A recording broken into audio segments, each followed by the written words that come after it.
Hello and welcome back to another edition of Indiepocalypse Radio. I'm your host Andrew. As I hit all of my live announcements because we were doing that thing where we were just talking till the end. And I ran out of time and I had to keep what's the word I'm looking for? I had to keep oh no, I didn't even copy paste my Discord live announcement. This is of course the what's the word I'm looking for? The usual preamble to the show where I have to talk about how I hit all my live announcements. For everyone listening out there in podcast land, I'm sure it's very exciting to be like, oh, look at this person uh, talking about this live stream every single week. But it's decorum. Speaking of decorum, the intro is, of course, I'm Andrew, the host of Indiepocalypse Radio. Indiepocalypse being the long-running alternative anthology of independent video and tabletop games. This is sort of like your mid space between an interview show and a post con hangout, where I invite different guests onto the show to hang and chat, and then sometimes we'll mention their game, and then sometimes we'll just kind of ramble on about nothing in particular, or food, where I tricked them into telling me about food. Often, I'm realizing I wonder if it's often because I'm very hungry when I do this show. That might be part of it. It is like pre-dinner show. But anyway, we're here with our first guest, who you may know from issue 47 of Indiepocalypse with Chico and the Magic Orchids DX. It's Nick V. Nick, how you doing? Hello, I'm doing great. Thank you so much for having me. Glad to have you here on the show. First off, so I don't forget, gotta get out of the gate. Well, let me close all these stupid social media sites. Get out of here. I don't need you anymore. Um, the important indie politics question, one that I'm actually desperate for an answer for now, more recently. How did you hear about indie apocalypse? How did I hear about it? Yes. I cannot remember. I'm so sorry.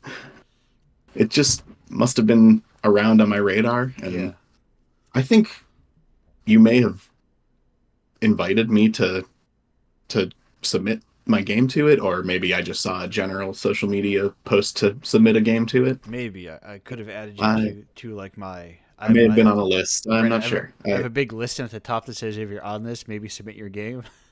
Yeah, somehow I submitted the game and Yes. you accepted it, and that was the first time I had heard of Indiepocalypse was at that call for submissions. So I've been since then following you and in the orbit of Indiepocalypse things, and now I'm in the know. Yes. Now you're because let me tell you, this month has been a rough month. I am really we're Has it? 50 months in. We're circling back to month one where I'm just inviting everyone else by myself. We had we, when I say we, I mean I mean the Mhm. royal we of Royal we. Indiepocalypse had a good run of submissions. But I'm like, oh, is it? That's the point of the question in the first place. But these are logistical woes of my own production. We're not here to talk about that. We're here to talk about your productions, Oh, games, which is well, to say, Chico and the Magic Magic Orchids Orchards. DX. If people aren't Yes. familiar with it, what is that game? It is a Game Boy aesthetic inspired action puzzle game, I call it. You play as a chipmunk who has been transported to a magical land full of giant walnuts, and you use the walnuts to solve puzzles and beat bosses. So basically, you can. It's a all the levels are essentially like a miniature Zelda dungeon, and Yeah, then your main mechanic always involves pushing around the walnut. It's sort of a Portal companion cube vibe. You have to bring the walnut with you through the level, using it to solve all the different puzzles. You can ricochet it off walls and hit switches with it and things like that. And then each level has its own little special gimmicks. And yeah, and it's a just a couple hour little adventure. And then the DX edition, I added a few more levels. I added a full color mode to it because originally it was a four color black grayscale Game Boy style yeah. game. So I sort of the Link's Awakening Deluxe or the Game Boy Color version of it is the DX. Uh, but yeah, It's a humble kind of little indie adventure. It was my first. I wanted to make a game that I could finish, so that's Right. essentially what it is. Yes, that's the most important type of game, arguably, is the kind you finish. Yeah, Uh, I've been working on games really most of my life. It's yeah. always been a passion of mine, a hobby of mine. I've literally never finished anything until Chico, and I was in the middle of a years long massive passion project that was just getting nowhere, and I did a game jam because I like to do game jams, Right. and Chico was my entry for the game jam, and it took first place in that game jam, and all the commenters were saying, "I love this, make more of this." So I thought, I'll just try and turn this into a full game. I think Right. I'll keep the scope small. I think I can finish it, and I did. So Right. You made more of it, and then it worked. That is the exactly, important thing. Is she's like, oh, what if you actually? What is yeah. And I this? think that taught me a lot of lessons about the benefit of keeping your scope small and not letting it get out of control, and the joy of actually being able to finish something and get it out in the world. I mean, money aside, even just seeing people play it just Yeah. brings me great joy. Yeah. The fear with like this kind of the there's a really great game jam game. Let me expand it, and then you go well, and then then that becomes your your Yeah, 7 year long. the new Quagmire. Right, because you're like, oh, I have to make this a real game, Right. whatever that means. And admittedly, even my, the scope creep happened. I was not immune to it even in this case where I was purposely trying to be cognizant of it because the game jam version of the game had basically the tutorial level and one additional level. And I thought for a final game, I'll add three more levels and a final boss and call it a game. And just as I worked on it, I said, well, it should really, each world should have two levels, and Right, then there should be a final world. And so it ended up being 12 levels instead of the five I was planning. But right, and then it's like, oh well, it should have what connects the levels between them? It should be interconnected points, and then there should be et cetera, and then you've yeah, you want to make it the best thing you can make. But I'm very proud of how it ended up. yeah, it's you got a good game at the end, as it turns out. And it's easy to get like too obsessed about the correct game, and that'll get you Yeah, nowhere. That'll get you yeah, too. yeah. It's you really just have to be pragmatic sometimes.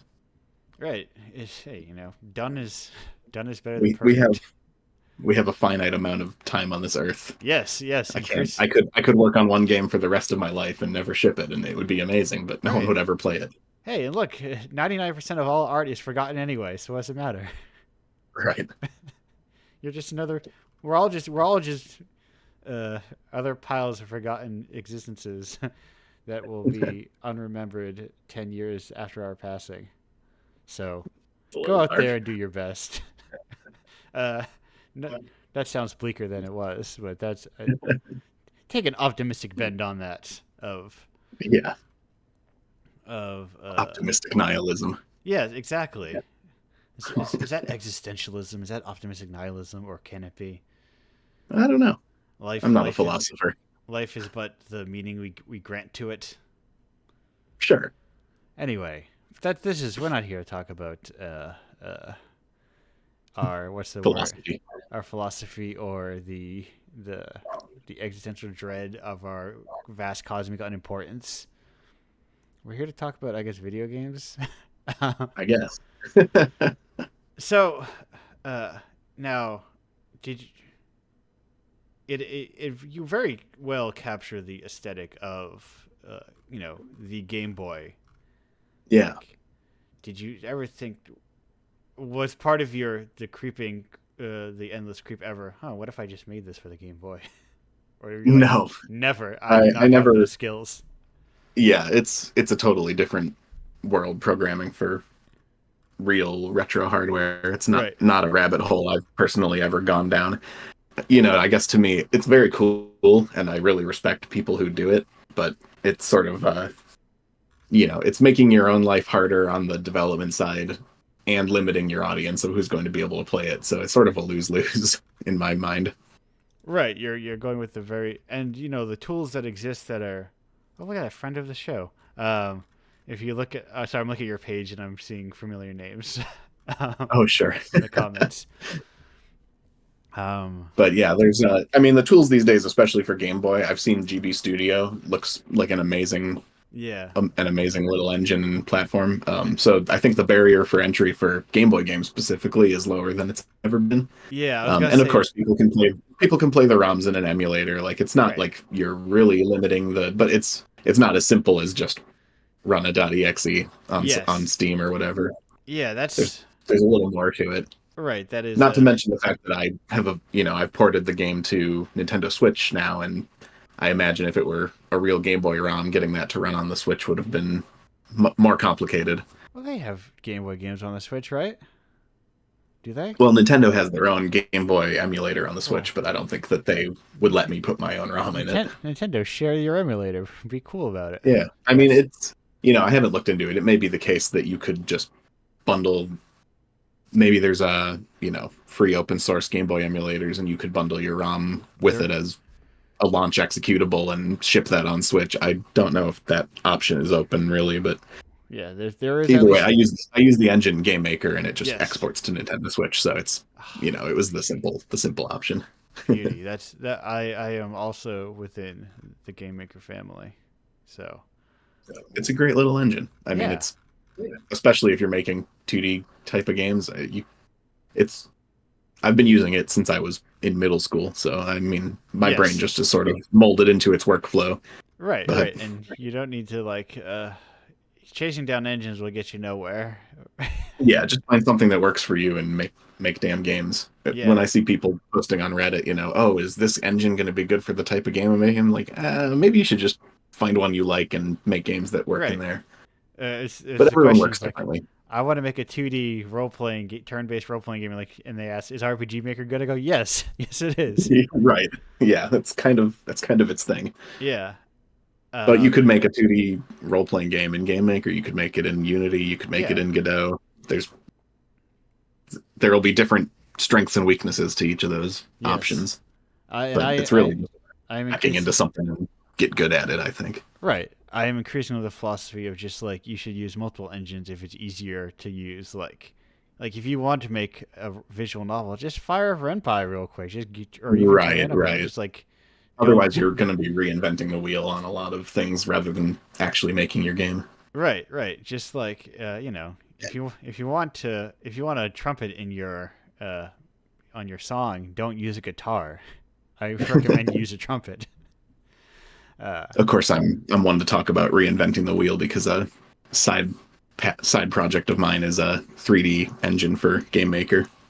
yeah, that was why I looked at Godot for a little because I was like, oh, what if I did 3D? And I was like, I don't Yeah. have time for that. Yeah, I tried to learn Godot, and it is a very cool engine. I was able to whip up something in a short amount of time using it, but Yeah, it's the node based structure of it is just so counter to how I conceptualize game development that I just can't really see myself doing a large project in it. right. It's such a weird the infrastructure of games is so different in like different engines in a lot Yeah. of Like ways. if you ask me, if you give me any random feature or gameplay mechanic and ask me how I would implement that in Game Maker, I can like immediately conceptualize Right. how I would start working on it or how I would structure it. So it's just there's I guess just a little institutional knowledge of how I've used it for so long. My workflows have all molded around it. Yeah, I occasionally do little projects where just like they're not actual even games. They're just like engine or not engine. They're just like mechanic building basically. It's just like tool Hmm. set building. Hmm. Hmm. Where it's like I look at Famicase and I go, what would be a mechanic of this game? What is Yeah, what is like the sketch version of this? I've And always wanted to do one of those game jams where you take the Famicase cases and make a game out of it. I love Famicase. I love all the art. It's so cool. yeah, yes, it's got such a it's uh, it's always like the fascinating interpretation of like what a cover is, because I also like covers a Yeah, lot, and I think we got it to make. just it gets your imagination running. You see the art and the name, and your brain just goes, "What is this game? What would it Yes, be?" You have to just it's fun. we got to get better game covers. Our game covers have been lacking. Oh yeah, absolutely. You, And I mean, it's like especially in the AAA space, and it's I think the same trend in like movie posters or right. album covers for music. Like just all the it just gets more and more sort of bland and uniform. I feel like we gotta in the indie space at least we really gotta bring the creative energy back that the big dogs are missing. Yes, yeah, we have to. What's the word I'm looking for? We gotta break. Too many games look like the the DVD discount version of movie covers, where it's like Yeah, title, key art, I know. I'm just done. the one that springs to mind immediately are all the Marvel Spider-Man games by Insomniac, which they're brilliant superhero games, but the cover arts for them are literally just solid red, the Spider-Man logo, and a picture of Spider-Man in the middle. It's like you couldn't have done anything more creative than that. Yeah, it's like you could make. There's like it's comic books. You can make all sorts of I stuff with know. it. I know. Yeah, it's sad. Yeah, it's just kind of Spider-Man. I'm looking at Spider-Man. Here he is. There he goes. Look at him Yeah, I mean, swing. and I guess part of their you don't have to sell Spider-Man. Everyone knows what Right. it is. Like they're gonna buy it if they like Spider-Man, but I don't know. It just feels like couldn't they at least still try to sell it? On Spider-Man 2, there were two Spider-Mans. Oh, that's true. That's synergy right there. Spider-Man's Yeah. Yeah, even like the old Fox games. Spiders Man. Spiders Man. No, it's Spiders Spider Man. Man. Spider hyphens man. It's yeah. Look at this. Look, I got a copy of one of those Spider-Man games, and I gave it to someone else. It came with my PlayStation 5, and I Mm, was like, that time in my life is past me. That's particular type of like post Ubisoft Western mm. open world Sure, game. open world icons on the map kind of game. Yeah, it's just kind of like not that I don't I still play find it. I find it large. fun to play them once in a while, but Yeah, it's popcorn gaming. You don't think you're going to be challenged by it or anything. It's just it's the equivalent of a blockbuster movie or whatever. It's not cinema. It's not art. It's just right. fun. Yeah, and I listen. I'm not a high art guy all the time. Yeah. I Before this, I was playing right before the show, and part of why my audio was messed up in this preamble is I was routing my computer over to my TV so that I could play Tales of Destiny. um, I haven't heard of it. are you familiar with the Tales series? Oh, Well, oh, okay. It's one of those it's a Tales. Oh Tales games. yes, Yep. I'm there's aware of those. Okay. yeah. I'm playing the I haven't played one since whichever one was on the GameCube. So Symphonia. it's been a hot minute. Yeah, Symphonia, Yes, yeah. that's the They're one. they're a very specific sort of thing. They're not like high arts. I've realized like recently the stuff that appeals to me the least in like art is the kind of like I don't know how you call it, like this what I think of as like the mid tier, like the popcorn prestige or whatever you would call it. I don't know what the phrase is for it. There Mhm. probably is one, but Yeah. Got an example? like biopics. Most biopics I think fall Sure. into Okay. this, Yeah. Like they're trying to pander for awards, but they're not really. or like a lot of prestige. Quote what we call quote unquote prestige film or games or whatever. Just don't. Mm, It's kind of like and I think in my mind is like populist art films or whatever or artworks because they don't mhm. go like far enough in the direction of like that kind of capital A art where it's like they're taking hard swings. Like Right. Maybe they've got the aesthetics of it, but they're not really saying anything. right, and they don't take Surface level imitation of art. they also don't take the hard swings of like schlocky stuff as well, Right. which Yeah, which there's absolutely I completely I think I get where you're going if yeah like a something that's bad but is just earnest about it Like Yeah, I love that. that's fantastic, and we love that. I love weird schlock, and I And love stuff that's like really good or really interesting or edgy or pushes a boundary in some way is great too. And then it's just stuff in the middle, which is the most common type of stuff where it's right. just it's very commercial. It exists to make money. It's like It's not anybody's vision. It was designed by committee, stuff like that. it's like your Oscar Best Picture winner or your like your Naughty Dog Right. style output if stuff that's Right, right. like Hmm. very quote unquote important or whatever. Right. Right, right. But it doesn't like actually. This is a whole thing. I don't know how to describe it. It's it's they're like popcorn blockbusters, but wearing the mask of like prestige art or something. Yeah, I think I know what you're talking about. Yeah. Anyway, that's a bizarre tangent. I just need to get that out of my brain to another person and go, oh yeah. Uh, now, do you have a what kind? Do you like schlock? What's a? Are you a fan of? If the term is universal, Um, uh, don't really. What do you mean by like, that? do you have like bad films, bad games, bad sort of quote? And I say bad as in a very generic I mean, phrase.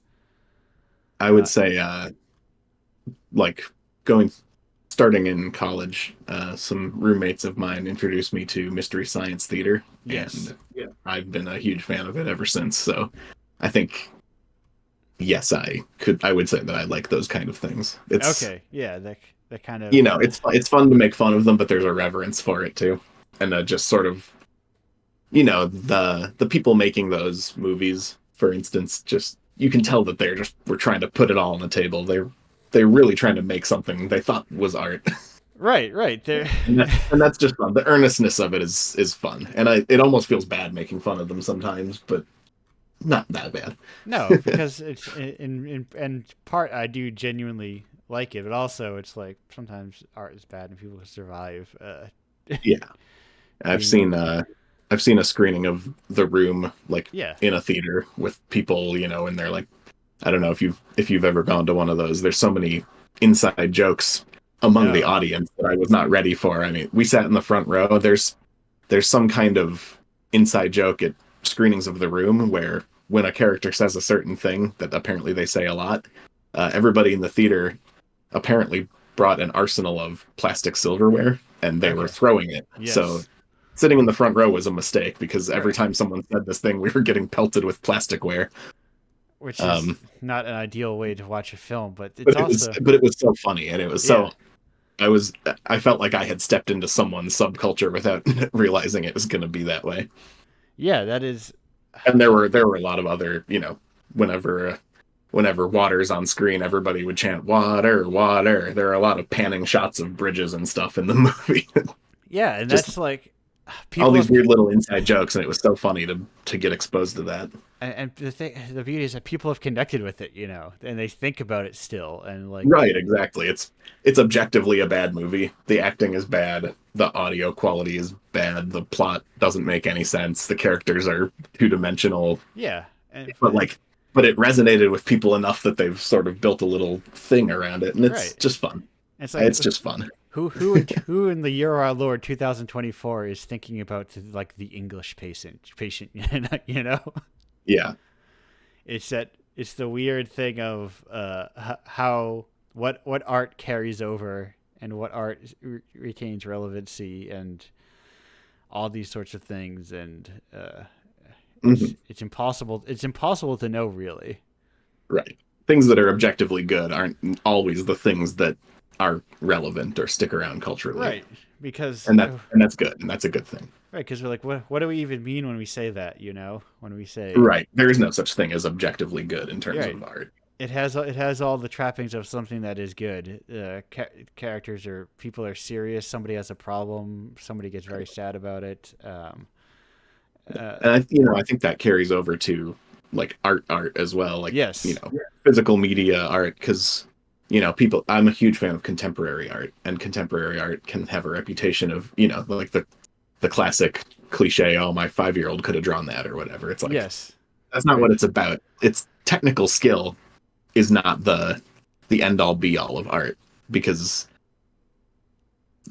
because the when the artist put that work together, it meant something, and that's why it's interesting and that's why it's important. Like looking at the art is half of it, reading the little plaque next to it and understanding the mindset of the Yeah. artist is the other half. Could your And 5-year-old conceptualize it?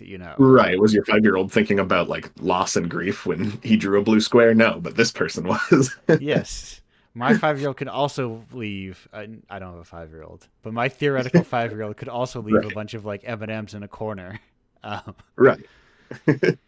but But it wouldn't say anything about consumerism. It would just say something about your 5-year-old left a mess. yes, yes. Or what was that specific one? I forget the name of it. It was about. It was. I don't know if they were M&Ms, but they were candies in the corner. And Sure. it was a human body weight, and it Hmm, was someone who had lost a partner to AIDS, and it was like this slow consumption of them in the body I see. wasting away. I forget the name of it. Right. Famous Yeah. pieces of art. Recommend you That look it that up there. sounds yeah, it sounds affecting. Yes, That's the kind of stuff we love to see. affecting art. Speaking of Yeah. affecting art, we're approaching the end of this segment here, actually. So, I gotta know, Nick. Do you have what's your favorite type of rock? My favorite type of rock? Yes, You mean physical or music? that's up to you. I'm not your boss Uh, here. my my favorite type of physical rock are probably like geodes. Gotta love nice crystals and things. My Okay, favorite type of music rock is like jam rock. I'm a huge fan of the band Fish, specifically. you. I've never really been able to get into any other jam band, but I like Fish enough that it moves that to the top of my rock I have subgenres list. I think about fish occasionally. It's like, how does one I get have into I fish? have been to 40 Fish I concerts think I think so that's how you. far. Also, from what I hear people talk about, that's how you get into fish. Is you go to 30 fish concerts at least. Just go to one. It's Yeah, quite an experience. but And usually when you go to one, then you want to go to 39 more. yeah, I And if like you don't, I respect that too because it's definitely not for everyone, but boy is it for me. Turns out. I a lot of things. Very few things are not for me. I am very much a kind of person of like. I think that speaks to that mid ground that I'm disinterested in, where it feels like really someone's doing their stuff. I'm kind of into it, regardless of like Yeah. the genre or style it's coming from most of the Yeah. time. I mean, if, for a band that has existed as long as they have, they're incessantly creative. Like Right. they're constantly doing new things. It's never they're not a greatest hits band. When you see them, it's not they play the hits and you go home. It's like every single concert seems like an intentional experience, Right. a new thing for you to like put in your brain. So it's to Right. me a very they're artists. They're like real artists, you Yeah, know. they're not just doing like a tour. They're doing like not no. They're not in it for the money. I mean, Right. they make crazy amount of money, but it feels like they're in it because they love making music. Yeah. It's not like you have a venue at Vegas where you do the same show in and out Right, in and out. right, Uh, right. and one final But question before we go to okay. break. And this unlike rocks, this one is optional. Um, do you have a favorite Toho character? I have never interacted with that franchise, so I cannot say that I do. But I Oh, know from what I know of it, I very much respect the thing that it is. that is an acceptable answer because also it's a do.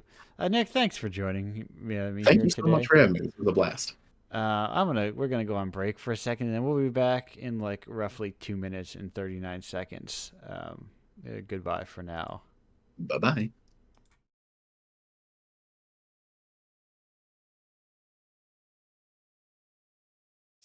Hello, Yeah. welcome back to Independent. What? That's not the name of this show. Indiepocalypse Radio. Independent Game Apocalypse. That's its proper given name of Indiepocalypse. Of course, its nickname. Maybe I should start calling it now. Independent Game Apocalypse. Anyway, We're here. That was Bomb the Music Industry. With this year for President's Day, I'm giving up rock and roll. We're here with our next guest, who you may know from issue. Is it 40, 46, 40, 46? I was right. Yes. Nice. With Groblin Survivors. It's Adam. Adam, hello. How are you doing today? Hi, I'm doing really great. Great to be here. Great to have you. I'm gonna close this Discord so I don't look at your little guy and get ups. Or maybe I do want to look at your little guy. It's like I'm talking to you. Uh, First off, got to get out of the way. Got to know. How did you hear about Indiepocalypse? I do a lot of game jams. Yeah. So I was just looking through and I was like, oh, hey, this is pretty cool. And so I just submit to it and I'm like, whoa, I won. Yes, or accepted. We're no winners here. Yeah, Uh, sorry. no, that's fine.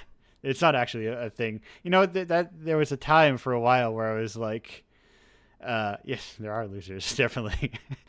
um, there was a time where people just like didn't get what it was, and I have to like untrain that out of my body. Hmm. People like, is it a competition? Did I win the competition? And I'm like, well, no, because mostly I didn't want people to make new stuff for it specifically. Ah, yeah, that makes sense. I wanted people to be like, no, this is just a thing you just like submit to of like stuff you have. Um, Hmm. so it's not like you're obsessing over like making things forever. And you were multi times. I'm like, wait, these other games here, because Oh, yeah. it's impossible to tell. Like, it's also why I don't like to think of it as a competition because it's impossible to tell like what will vibe with me in any given month, Yeah, that makes sense. or like what I'm looking for, or like what feels like a finished thing to me. Because sometimes it's like one thing will like, oh well, that's it's like perfect, and then someone's like, that's fine, and it's impossible to know. But that all aside, the game that was included, Goblin Survivors. People unfamiliar with it, how would you describe it? I would call it as a like sort of Vampire Survivors like, where you instead of getting new attacks every level up, you get to place down towers Yeah, and you can like upgrade them and stuff. right. Uh, It's sort of like that, but tower defense in a yeah, way. yeah. It's sort of like a combination there. Two a mixture of old and new. Now I was looking at your page. I noticed you've got a Newgrounds page. So I'm curious because I was talking about someone else, another guest recently, about having their game on Newgrounds. What's your experience with Newgrounds? It's definitely you get like a lot more views. I think like some of my earlier games got more views than they did on itch, but my later games, like Goblin Survivors, has more views on itch than Newgrounds. They're also a lot more ruthless on Newgrounds. I will say that. Uh, there's like a very much an aspect of like they're viewing these not as like games made by one person. They're just viewing they're viewing them as just straight games. Right, right, because of like their long legacy of people being like, these are just games that I put up, Yeah, not exactly. not like here's a maybe broken, maybe unfinished, maybe etc. kind of game that I'm just uploading. I Mhm. guess a space for finished things, if that makes sense. Yeah. Uh, it's a very different space, I think. It's a really good space though, I think. There was a lot of really solid feedback that like I just didn't get on itch because Right. like people were being too nice to me on itch. Right. Yes. That and like I saw just there was a lot of. I was looking at the Goblin Survivors thing on Newground. There's like 8 pages of comments on there. Oh yeah, like there isn't just a lot of like good feedback. There's just a lot of feedback in general. Right. Right. Just a lot of people just talking, and just Hmm. like hey, what's up? How you doing? I wonder if it is like just like it being a longer like community and like such. I think maybe the front page and like the philosophy of the site maybe factors into some of that too. Probably. Yeah, I'd assume because I think I only like it only really started like raking in the ratings when it got front paged. Right. Right, and it got front paged. Yeah. Because the other person was talking about like, hey, it's way easier, way more common to get like front paged on Newgrounds than and that it's also like a movie site, I guess, movies, quote unquote. Mhm. It's been around for a long time. It's been around for a while, and not Oh, really. absolutely. It's I remember like as a kid because I was like really little when Yeah, Newgrounds was starting. Um, there just wasn't that much there at first, and then it like kind of exploded. yeah. There was those like early Flash days, but we don't need to wax nostalgic about Newgrounds forever or what. Though it is like a very specific sort of web platform for games. But that is like the importance of, I think, having multiple sort of like game platforms. Absolutely, it's like just kind of the different environments, so you have more choice in how your Right, game is received. right, because a game on like Steam, Itch, Newgrounds, and Epic are all gonna be viewed differently Mhm. versus just like even a game like at a place, it's just like out in the wild at like an in-person event is gonna Absolutely, yeah. take on like a way different like aesthetic, or just like you never know what the audience. You'd be, you'd be surprised how few people like what's what I'm looking for are familiar. Like the familiarity level of the games is like way lower once you go out into like events. Really? Yeah. It's weird how like even like sometimes more gaming events, watching people just like this sort of unfamiliarity with like game controllers sometimes, even like, or it's just a very different atmosphere.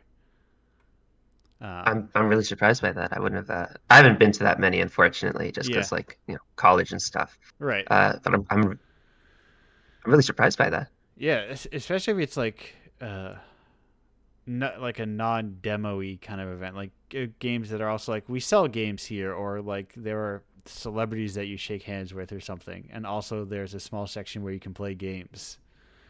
Oh, gotcha. Okay, that does make a little more sense. That does make a little more sense. Like you kind of realize how non-universal understanding of like mechanics is, Hmm. and how you can kind of just do anything you want with your game if you want to, as it turns out. Yeah, there's definitely a sort of like just when like putting the game out there in general, there's like you realize just how disconnected you are from the players and Yeah, like, oh wow, I didn't realize I had to explain X or Y or Z or stuff like that. I remember one game I released a while ago was like there was I didn't explain a certain thing and that like severely changed how players were playing it and it was like, oh no, oh yeah. no. uh, when I play older games, a lot of times I will, before I play the game, I will fire up the PDF of the instruction manual and read through it, because Oh, absolutely, yeah. a lot of those games, like older games, a lot of times weren't as obscure or dense as people sometimes think they are. They just have to. They came with big booklets that told you how to play them, Mhm. and that's kind of a thing that's like faded away. It's kind of been supplanted by like tutorials, of Yeah, including all the instructions within the game,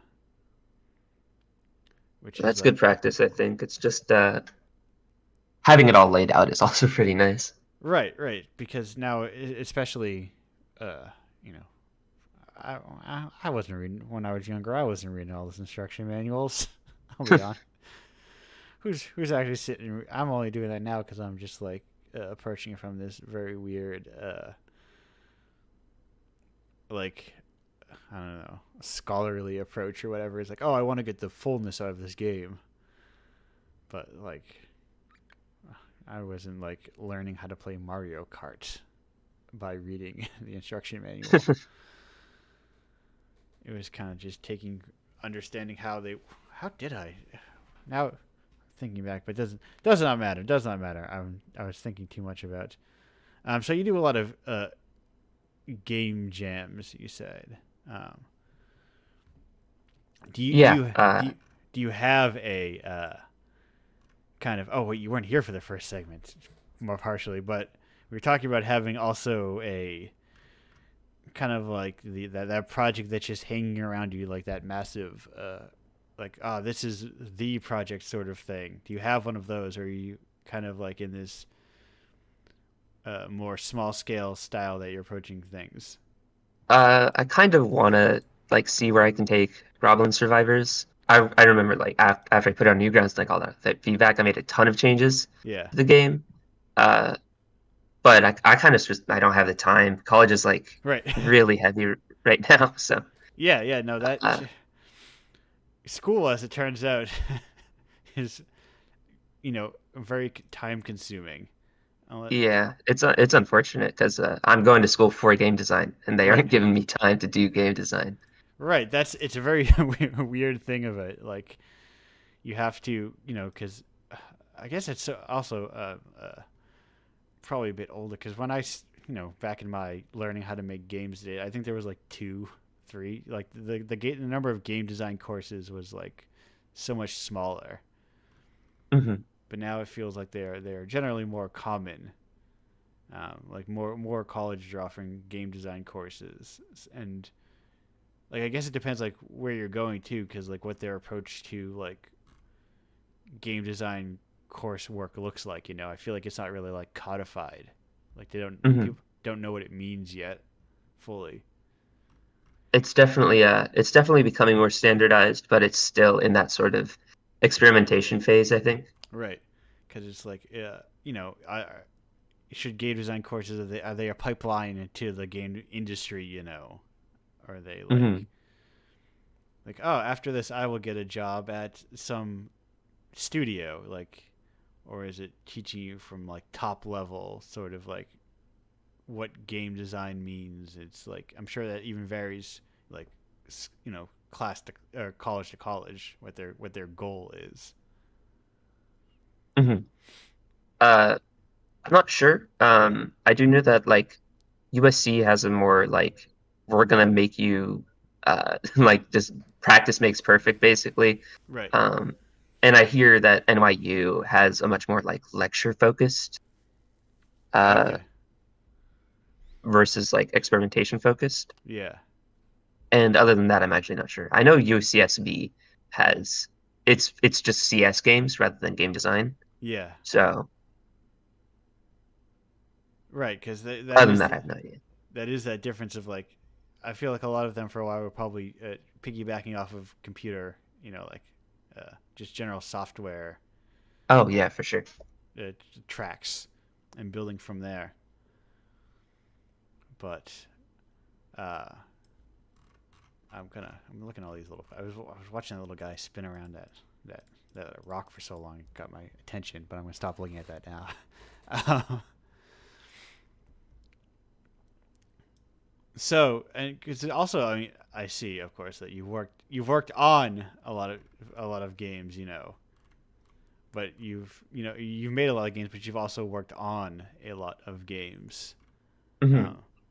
so does that mostly come out of like, hey, these are school projects we're working together on, or is it like, how do you A find like lot a of these are yeah, a lot of these are actually just like they're pretty much all game jam games. yeah, Um, there was one I made a while back that was like sort of an experiment I wanted to make. It was like Crow something.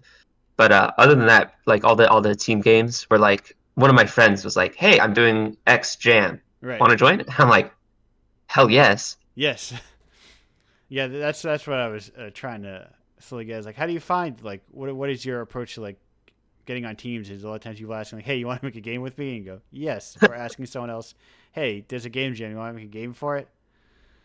Yeah, pretty much exactly that. Yeah, because there are so many kind of like, and I think that I like that approach of kind of having large, informal like studio, quote unquote studios, Hmm. that are just like, hey, we're anywhere between 2 to 19 people that work together Yeah. on I games. think if you look at Jamadoo games, that's pretty Yeah, much exactly it. We right. have like 20 names on the list. And but it's only at any given time 6 people working on a game. Right, just like, so it's not like a full like ultra commitment of, oh, we all have to always work together. Here's our logo, here's our studio. I'm the boss of the studio. Um, Hmm. you have more space to um, you know, kind of float in and out of projects. Yeah, exactly. One of the games, the most recent one for JMTK, I almost didn't end up working on because I was like super busy, and then my schedule cleared, and I went to Zach, who was Yeah. like sort of the director. I was like, Zach, I have free time, and he's like, awesome. Do you want to join? And I'm like, yeah. Yeah, you it's funny like I was thinking the other day about how often, or like I don't hear too often, like you hear stories about like in a, I think, film especially, of like, oh, we have these people, we just need to find a director, and it's a thing you hear maybe less often in games, but also it's an important role that sometimes a person can just like be a director, that you, it's not always like the person who is making the game, I think, if that makes sense. Hmm. Hmm. Just someone who like knows how to. I did a global game jam once where I somehow found my way into like a producer director role on accident, because there was like somehow there were like 13 people on the team, and you need people to like organize that stuff. And it's nice to be like, I someone let someone go, I want to make art, and that's all I'm gonna make. Someone else figure out how to work it all together. Yeah. I remember I was on like a 12-person team one time. Yeah, It was it was a fun experience. It was also like really like, oh my gosh, it was so chaotic. yeah. No, the game I was around didn't even get close to being finished at all. It's not even a thing. And it was a weird thing where it's like I in downtime I prototyped it myself and got it done very like in an hour. But that's like where the thing is, where you need to coordinate that workflow across 10 people. Suddenly it becomes way more complicated. Yeah, And like that's where a good director comes in handy. for sure. I think definitely like, especially for GMDK, I think the games would be like very much not what they become without like a proper director. Right, right, because that's become a whole other like huge thing, of like it's part of like game jams have become their own kind of other sub uh culture kind of thing, or like its own like sub industry within games even. Yeah, And it's sort of I mean, for me, I just view it as a way to have like some fun. yeah, right, Uh, which I think is their best benefit of like not then themselves becoming like another game industry that you need to crunch for. Seems yeah, exhausting. Like, oh yeah, what I want to do for fun is just self-imposed crunch for yeah. a Uh, thing that doesn't even pay me. yeah, it's pretty funny. Like we spend all this time trying to avoid it, and then it's like game jam. Right. Yes, please. Yes. So I mean, it's definitely very different when it's like self-imposed Right. versus like the thrill of the game versus like this is my job and my Right. boss is telling me I need to do overtime for a week, and I'm like, Yeah. ah, Because if you you guys are working at doing your GMTK game, and you're like, you know what, we're tired, we don't want to do this anymore, you just don't do it anymore. yeah, And you're like, no, we pushed ourselves to the end of exhaustion, and no, we don't have a boss. Like this isn't part of our livelihood, and you just kind of relax. You can just let it go, which I think is like always why I side eye kind of like big, expensive, for pay sort of game jam sort of things. Mm. because it's like first of all, clearly like somebody's getting something for it. You know, the person running is getting something out of it somehow. So it's like 90% of these entrants are just doing free work, probably. Oh, Uh, you mean like spec work? yeah, like they're basically doing spec work in a way, like spec work Hmm. under the auspices of calling it a game jam almost. It's I do very remember there is a game jam. I'm not gonna name names. yeah, There was a game jam that's like run by like a mobile publisher, and there was sort of a promise of like mobile publishing from the top X or something, right. uh, that sort of thing. And it was sponsored, but there were no prizes. So I'm like, ah, Right, right. So it is this kind of like it creates, even if it is technically the same as other game jams, it creates like this mental shift in like making it like, oh no, if I have to do, I can't quit this one because this one could be a job. It could be like a big break kind of thing. yeah. I will admit, I do actually host a game jam that has prizes. Though for me, my co-host and I, we don't take a penny from the sponsors. Right, right, right. Uh, it's definitely for the the uh the jammers where like we want to give to the community. Yeah, I mean, you're telling someone who technically is like, I try to discourage it, but I'm sure there are people who think, oh, I want to make something so I can get into this thing. Mm, It is, and I also do actually technically do also pay people to make things for it, but that is a different thing. Uh, yeah, yeah. but it is like I think there's no harm in just like, oh no, if he can wrangle some sponsors and get some people paid for it, hey, I'm a fan of getting people paid for things. For Uh, sure, for sure. it's just it is like that when you were talking that mobile one we were talking about where it's like a not just like some people who uh, wrangle some sponsors, but like a large company that has tons of Hmm. resources Yeah, starting something where it's like there is this implicit publishing deal or implicit like big break involved where it's like yeah. there's tons of game jams that have like, hey, here's like you get a $100 prize, and it's like there's no implicit uh, greater prize behind the $100. It's just $100, Hmm.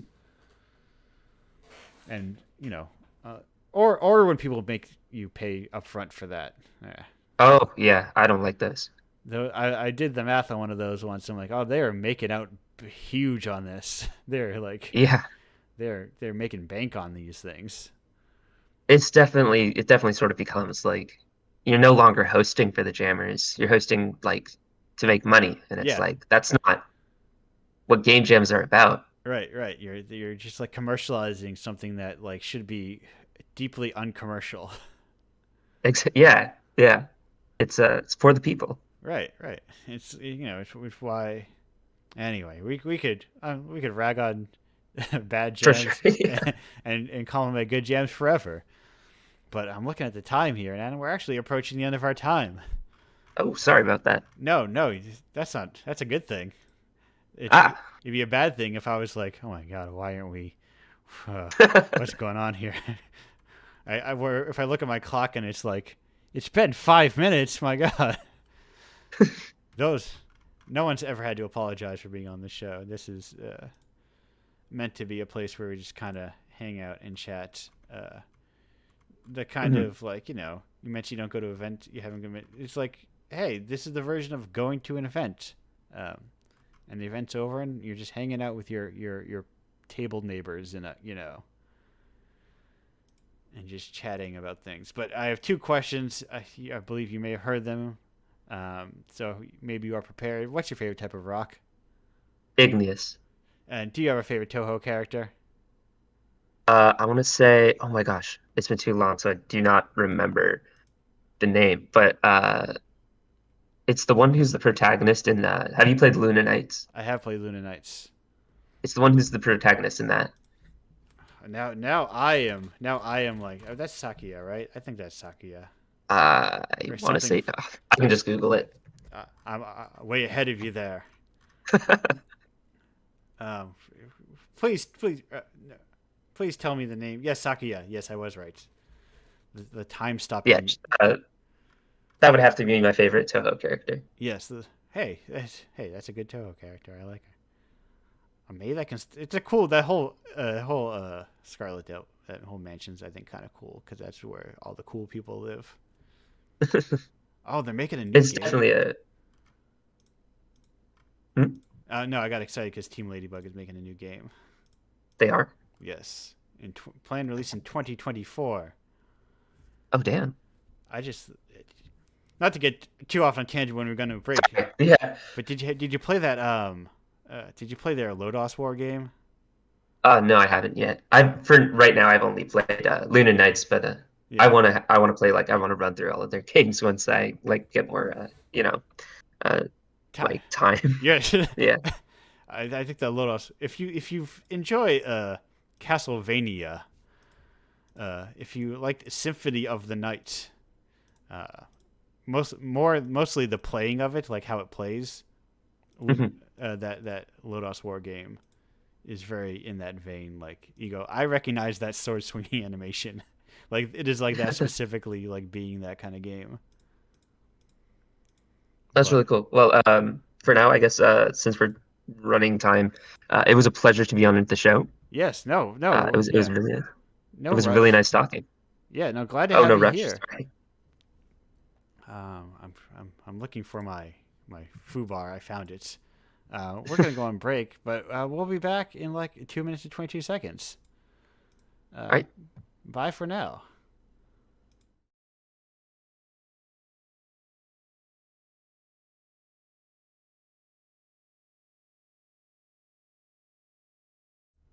Hello, and welcome back to Indiepocalypse Radio. That was my little airport with Edward. Had you ever thought that the end of the world would come in 2901? That's September 9th, or September 20th, 2001. Of course, for people in the U.S. style. I was like, now I'm wondering, is that actually only U.S. style? Is that like a metric imperial thing where the U.S. is the only one that does month, day, year, or day, month, year, or whatever? Yeah, month, day, year, yes, as opposed to day, month, year. That's whatever. We're not going to get into the weeds of logistics and like time. We are here with our next guest, who you may know from the upcoming. Not even sometimes we don't have guests from Indiepocalypse Radio. Speaking of sometimes, from Team Sometimes Why, and part of you, it's Dakota. Hello, Dakota. How you doing today? Hello, I'm doing okay. Welcome to the. See, you can come on the show to promo upcoming games too. Look at that, the potential Unbelievable. of this show. So you dodge the first question. You're safe there, but it's important. Second question: if people aren't familiar with part of you, how would you describe it? Yeah, for sure. So Part of You is a first-person puzzle adventure game, 3D environment, 2D character sprites, almost visually reminiscent of something along the lines of like a Paper Mario or like a Yeah. Smile for Me, if you're familiar with either of those. It is the main mechanic of the game is that you have a bunch of different tools that interact with characters' facial features. So we have like a face flipper, which like quote unquote like turns that frown upside down, and you can point it at a character's mouth or their eyes or nose and flip them upside down. And then we have like a big stamp you can use to pick up and paste characters' facial features onto one another or things in the environment. All with the end goal being to retrieve your lost identity from the lost and found at a clown convention. Okay. It might be a little bit difficult to visualize, but Yes. I think maybe a way to sort of explain it is that the puzzles in the game sort of require the player to think about different characters' faces in different ways. And so some examples are like, oh, there's like anything as simple as like, oh, a character is like, spoilers, but it's a simple puzzle. A character's like, oh man, like, oh, I'm so groggy, like I can't do anything with these bags under my eyes. And Right. then like, you flip their eyes upside down and it's like, oh, great, you couldn't have got me a coffee or anything, but like, sure, whatever, I'll talk to you now. Yeah. Stuff yeah. like that. But in more, I guess, like complicated situations, there's an example is like there's like a whiteboard in a certain area with a bunch of math problems on it.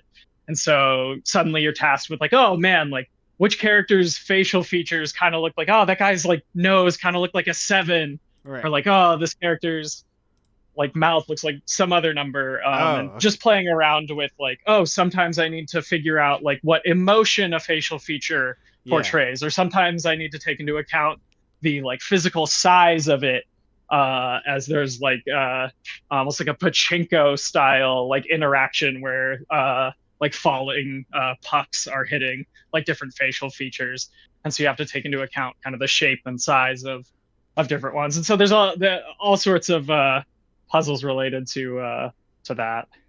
I was thinking for a second the idea of like, what is a face that looks like a face that solved the puzzle, solved the math equation. But yeah, no, there's a lot of different ways to. Now I say this is like I could have just looked and saw what I could have played with this game next to me. Because we had an event, but I have that bad tendency of never leaving my table because I have to like guard. Oh, I have to always explain it. But the aesthetic was like, because it's an interesting thing because it plays on this kind of is there a word for when we see faces and things? Oh my god. That broad concept. Pareidolia, Yeah, thank you. Excellent, thanks. I mean, I should be able to riff that off out of Yes. nowhere, but of course I don't have the word in my head right now either. So, But it does play on like this kind of how, Scott McCloud would be so proud, how humans are able to like abstractly like understand emotions from like a couple bits of lines here and there, you know. yeah, absolutely. Yeah, and I think also like part of that is kind of where, at least from what I've seen, like the fun of the game comes from, is that people have such a strong kind of like connection and reaction to faces, Right. where a lot of players will be playing our game, and even if they're not solving a puzzle, or they're solving a puzzle, or they're attempting to solve a puzzle and failing, you know, you still see smiles on players' faces when they make like an incredibly stupid looking face, or because there's so many different combinations, Right. which of course makes designing things a little tricky, but but it definitely there's a lot of opportunity to just mess around and goof off and have fun in the game. Yeah. Which is definitely in line with kind of the like vibe, I guess, that we're going for. Right, So. right, because it's not just about it isn't like puzzle room to puzzle room linear kind of like Right, precisely. you solve a puzzle and then you get somewhere between 2 to 5 stars pop up. You know, that very mobile game style of design. It's, you know, puzzles within an open world or within Yeah, a it's world.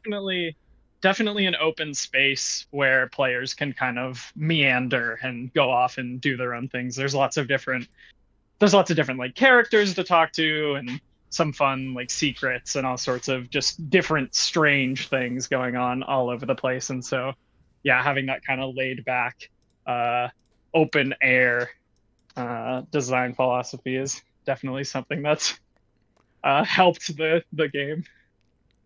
Yeah, and it helps, especially if, you know, going to it shows well at events, and I would think, because it's like, hey, in an open space there's less like you can just pick it up from anywhere and continue from anywhere and like leave it anywhere, because there's not like, oh, I need to make sure I start at the beginning of the level again. Maybe. Yeah, certainly. Yeah, I think that's the thing too, is that like especially at the like conventions, I like you know, I'll like pitch the game to people walking by and they'll be like, "Oh, like that sounds weird," or like, what are you talking about?" Then they get their hands on it, they're like, "Oh, okay, like I understand." It's definitely a lot easier to grasp once you've taken it for a spin, I guess. Right. Because like the high level, like at a high level, even this is it's not too like when you break games down like that. It's like you could say like, oh, is this game like Who's Lila? And you're like, no, not really. There. Right. Yeah. Exactly. Yeah. It's funny. I was looking at Who's Lila too. I actually haven't played it myself yet, shamefully. But I don't know. I've only heard really good things about it. But again, I was doing research because I was Right. like, oh, like, wow, What this is like another very face-centric game. And I'm like, oh, cool. This is nothing like our game and uses this in a really cool. Right. Not that it would be bad if it was, but like, uh, you know, it again, it uses the idea of like making faces in like a really cool, interesting way. Right, and like that, and that's the I think the beauty of, you know, abstracting games is like you on or like, and part of why I think our language around our limited language around games needs to expand a bit, because even at that very like basic level of multiple games about changing facial expressions, it's so drastically different intents and purposes and just what the games are in general, you know, For sure. like within the realm of within like the genre of games, they would maybe fall in a similar space, but they're probably but they're so drastically far from one another. Yeah, yeah. It feels like, and this is like kind of the rhetoric we've had to use when like communicating with like publishers or anyone like that, is like it feels kind of pretentious to say that like our game like defies several genres, but Right. also like it's very difficult to slot it into one exact spot based on like the nature of it and the components. And so it's just like, you know, whatever gets the point across the fastest. Like, you're absolutely right. Like, we could maybe use a couple more terms. Right, Like, because when you go quirky. yeah. Is your game wholesome? I don't know. Like, that's actually really funny you say that, because Yeah. that's like the kind of thing that like we've been like there's a couple like labels, tags, or genres, whatever you want to call them, that have Right. been like either like drawbacks or interesting, because a lot of feedback we've gotten from like publishers is that like you know, kind of one of the things is that like we consider our game as like goofy and weird, so it's like it's not necessarily quite a comedy game, but it's a game that has like, you know, some funny, goofy, weird stuff in it. Yeah. But like that's a thing where they're like, oh, that's like comedy is a huge risk because it's like so subjective. And then it's like our game has like kind of an underlying nice wholesome message, but then we also have some like weird like underlying darker themes Right. like going on too. So it's just like yes and no, in like all these situations. And so Yeah. it's Because we have to be very tactical about the way we describe the game. Sorry. and like even like aesthetically speaking, like, you know, wholesome has taken on like a specific, even like that one specifically has taken on like a very specific visual language that your game doesn't Certainly. necessarily fall into. Not pastel enough. People, too many gross colors on these people. Yeah, definitely. Like the aesthetic of it is of a different like there's in my it's funny to talk about Newgrounds. We were talking about Newgrounds earlier, and I was like, not realizing this. It feels of that era of design, and I say as a compliment. That's really funny. This is the on this project, I mean, I do systems design as well, but this is the first project I've ever done any sort of like character art for, or really any art in general for. And so like the indie space, at least in the context of our team, has been great because like I can wear a lot of different hats where my skill set actually like makes sense, because it's like, you know, this I don't have terribly strong like art fundamentals, but I can make something that people think is like nice and charming, and it's like that's not going to get me a artist job in the AAA space, but it's something that actually flies kind of in this situation. But no, yeah, saying it's reminiscent of Newgrounds, I definitely would consider a compliment. So. Yes. Is flashcore a genre? Can we call things flashcore? I think that's like I would say that's like pretty apt for what we're working with. Yeah. Or at least kind of the feeling we're kind of trying to go for. There's a very like, it's very indie art, like indie animation, indie comics adjacent, more than like what you think of like indie games adjacent.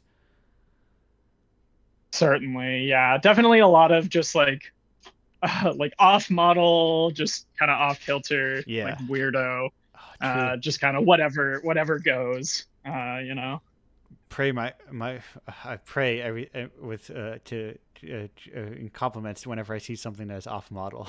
It is like the off model to get a point of, like smears and smushes or whatever, are like true beauties in animation. For sure, for sure. Character I'm not work. quite adept at animation myself, but But like you never know. Sorry, I didn't mean to cut you off. No, hey, I'm here every week. You're not here every week. You cut me off all the time, all you want. Uh, we're here to hang out and chat with you. Not me. Yes, I will start. I will keep of things I will force into existence. Flash Core. Absolutely. It was a bygone era. Oh, certainly. It does feel it does Newgrounds does feel closer to like the indie space that I want, I guess. It's got a little bit more like gunk on it, I guess. I don't know. In a good way. Like, yeah. Hopefully that makes sense. But like, I don't know. Yeah. It feels closer to like your local band playing at a restaurant nearby. If that makes sense. Or like someone showing up and like showing off their game at like a flea market or something. Like, I don't know. Yeah. Just that weird kind of like smaller kind of vibe. I don't know. That's me. That's what I've done. I've brought there you go. I've brought games to flea markets. Let's go. Oh yeah. So that is right in line of like indie feels like it's trending increasingly towards commercial spaces. Like I've been definitely up at the top. I mentioned, hey, submissions, they're coming in slowly, and I've been like really like in like stacking it full of games that I like, and looking back at games that are like 10, 12 years old. There's like a lot of them linked to like like even like PC Gamer, and these are like very obtuse games. But like even a decade ago, what was thought of as like indie game and what would be on like indie game roundups. It's completely different. Yeah, and there are still people putting those like obtuse kind of like solo projects and things on indie game roundups, but more commonly. Or it is not unexpected now for them to seem like, commercially led team projects that fit comfortably within genres. Absolutely. Yeah, and I think that's honestly something that's like been reflected a little bit in our search for any sort of like funding or support or right. like publishing. Not to get like too into the weeds on that stuff or like name any specific names, but definitely a lot of feedback we got was like, oh man, like we love your game, I'll buy it when it comes out, but like we can't sell this, it's like too like unique or weird or just like difficult to sell and describe, which is like understandable. But again, that's kind of be like what you were saying, how the indie space has definitely moved into kind of what you would think off the top of your head with like a modern indie game. The bracket of your expectations maybe right off the bat might be a little bit narrowed, and not to say that indie games are getting worse or anything like that. I don't want to like no, but it's just like it's that general idea for sure. Right. I dismiss the sentiment that indie games even changed in the last 10 years. Sure. For sure. Yeah, it's just that kind of like public idea or like I don't know. Just that perception for sure. The public focus has changed. Yes, absolutely. But like those weird games that you were finding on like TIG Source back in the day are still being made. Just people are not looking at TIG Source anymore. They're looking at IGN showcases, for indie games. Yeah. Which are whatever. Terry Kavanaugh's still putting out free indie games of the week or whatever. Uh, Yeah. so like that's where freeindiegame.es is where people used to find a lot of stuff like that.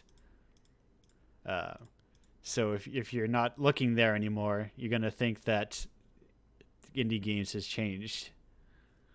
Definitely, definitely. But it's kind of I'm on itch a lot. I see the kind of games that people make.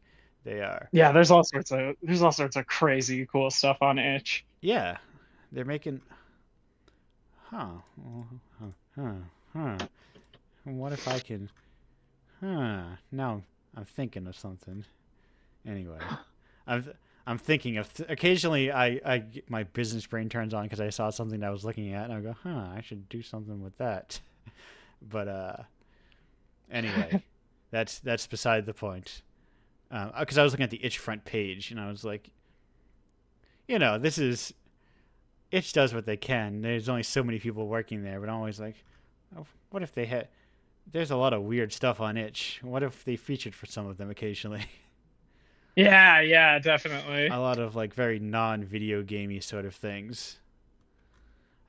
It'd be cool if occasionally like weird art in the same way that like but Bandcamp had like, you know, dozens and dozens of writers to do that with. That's how they can do like, you know, a feature on like Bolivian goth metal,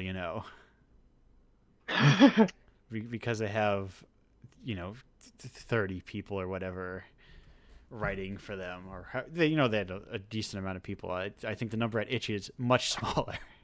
Maybe Right, yeah, not as much one. manpower to pull everything up out of the kind of dredges or wherever to put it on display to make sure Right. everybody gets a chance to have their stuff seen. Yeah, their last blog is from 65 days ago. There's like you got to keep the thing running. There's only so much space you have for editorial. Absolutely. And there's definitely how much are people given the option between Steam and Itch, how often are people going for the Itch version? Yeah, that's definitely a good point. And like it's definitely still an audience, and there are definitely people who are more inclined to just kind of browse and search through it. But I think a lot of people like tend to kind of just sit with what they're comfortable with on Steam, or also like look to Steam to try to get their game to blow up Right, in one right. way or another. Yeah, Just because I think it's like the we need more curiosity in games culture. I think certainly. it feels like a very I mean, we are perhaps in a culturally incurious time in general. That the culture of being sold to rather than seeking out things. Definitely. But we're not going to sit around and bemoan No need. things forever. We're here to talk about video. Oh, well, actually, we've spent a lot of time talking about video games. Oops. Didn't even notice. Anyway. So actually, I only have two more questions for you. Okay. And they are, of course, you've had plenty of time to prepare for these two questions now. What's your favorite type of rock? I definitely like a good like river stone, one that's good for skipping, but Yes. also like a good like friend kind of like pet rock with Yeah. like the kind of line mouth and then like two dot eyes, one that's like a little bit higher up than the other one, so they just look a little disgruntled. Definitely like a good cartoon friend rock. And do you have a favorite Toho character? I do not. I have not played Toho, unfortunately. That's okay. We don't have time to go into the depths of Toho. We're gonna go on a break though. Dakota, thank you for joining me here. Absolutely. Thank you so much for having me. Glad to have you. But we are going to go on break for about 2 minutes and 2 seconds, and then we'll be back with the whole crew. Bye for now.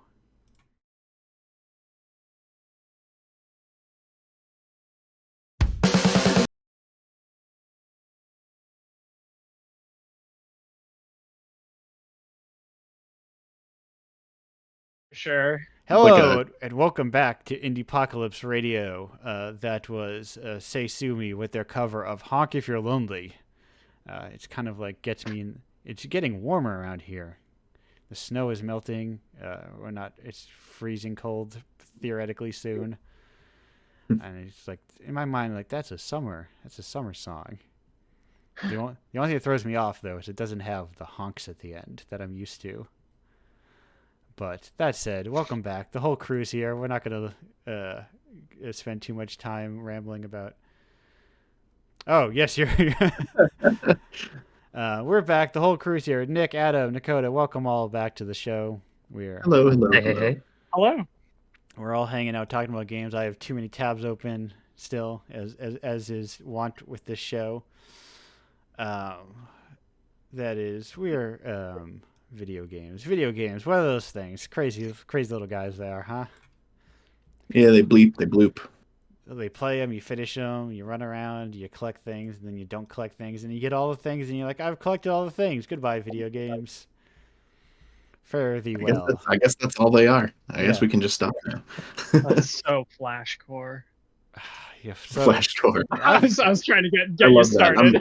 I'm in favor of that new genre or new aesthetic. What we were talking about in the break made me realize there's I think people confuse genre and aesthetic a lot. Yeah. Certainly. So it's what genre are all these games we were discussing the same genre? No, but they've got the same aesthetic. Right. And like, how can now I'm thinking about how can we bring Flash back? How can I resurrect? I'm really surprised that when Flash was dying, there wasn't more of a push to like make a Flash emulator or a way to run Flash in a sandbox, because there was just so much Flash content on the web. Well, and I know that these games do exist. Yeah, I think Newgrounds built like something so that basically their whole library didn't disappear. I guess, yeah. It's interesting to me there was no more standardized push towards that, and everyone was just like, "Yeah, well, I guess we'll just ditch Flash and never think about it again," because it was ubiquitous. Yeah, it's a true problem with like the security issues with it were undeniable, and Adobe, after they acquired Macromedia, they clearly didn't want to keep supporting it and making it a modern product, but it was still so fundamental to the way the web worked. It's almost shocking that it just got dropped the way it did to me.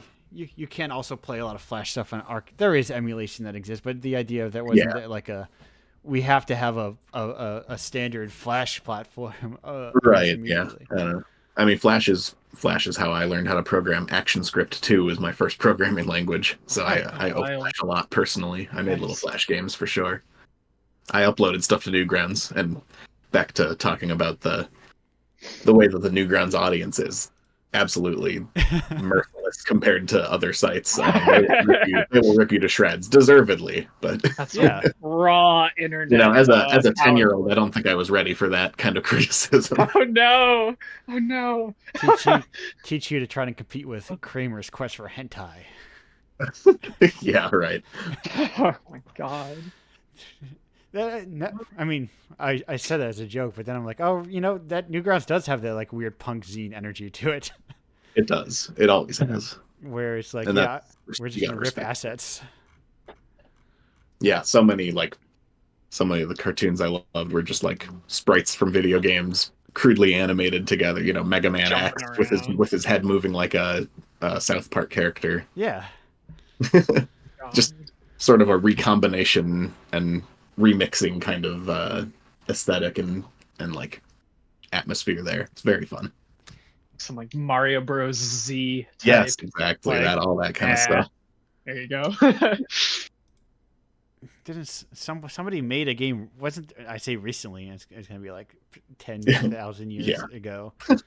But there wasn't that Mario game where people just plugged in different characters? Like you can play Mario, but as Simon Belmont or. That does sound familiar, yeah. And then I think they turned into like the ultimate crossover fan game. Yeah. Oh yeah, I've totally played that before. I can't remember exactly what it's called. Because I mean Mario Bros. Something, but like right. Ultimate or something. I feel like they turned into like an actual game at some point. Mario Infinity, maybe. Wild. Was that it? but then they like took all the legally distinct sprites whatever out of it. Yeah. And made a proper Super Mario crossover. Crossover, That's right. it. That's I it. literally said the word crossover, but I didn't think it was the title. But yeah, it was. And I feel like they reskinned it at some point because it's a neat idea. Yeah. Maybe they never. Super Retro Squad. Mm-hmm. Nintendo Oh, players yeah. specifically are not the ones you want to tussle with, unfortunately. Oh, bad news. It's development has been suspended indefinitely Yeah, at least Ah, as of 2017. so recently that this happened. Yes, it is a Just it like is 7 years ago. a neat idea though. I think they're doing a Kickstarter though, Another one? possibly. Well, they did one back in like Called 2012. Do any of you guys have Kickstarters that you backed and that have been going for years and years with no results, but like the people behind them still keep updating it and you keep getting emails like, oh yeah, that I backed that a long time ago and that's still I can't believe they're still working on it. For me that's Dino Run 2. I've been holding out strong for Crowsworn. For which one? Crowsworn. It's sort of like Hollow Knight inspired. Gotcha. Oh yeah, I've given up on video game Kickstarters.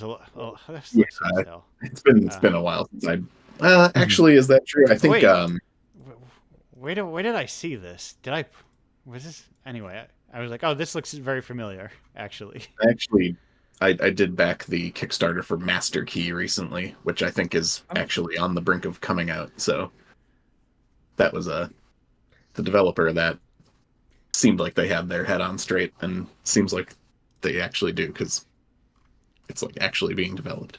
I think they put a demo out. I think the last game I backed was Psychonauts 2, and I mean, Double Fine was a pretty safe bet. I was gonna say, but, I was gonna say the two games I backed that came out were Octodad 2 and Broken Age.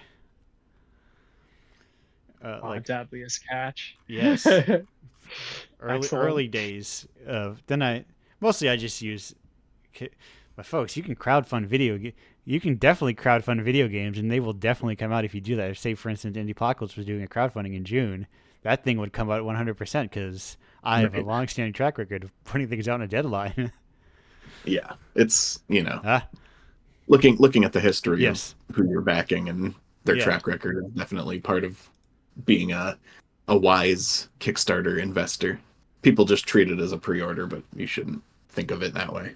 No, for sure. I do when I do now. I just primarily do it to back comics, to get comics published because I know they're basically saying, "Hey, we have comics.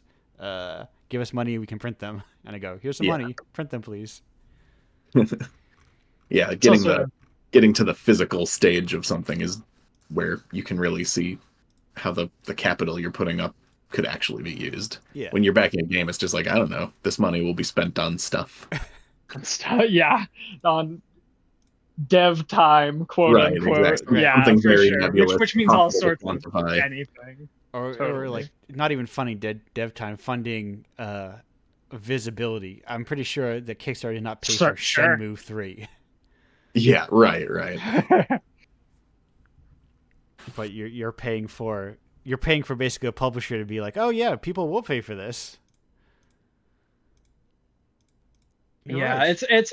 And I know it's a comfortability thing too for some people. I know that they're like a decent like reason to not take the Kickstarter is just in case you're just like, we don't want to take in any money and not have anything to give to people. I've definitely talked to other developers who've been in that kind of situation. I definitely can understand where they're coming from on that, especially if they don't have a locked in kind of timeline. Once you've taken people's money, it starts to be real.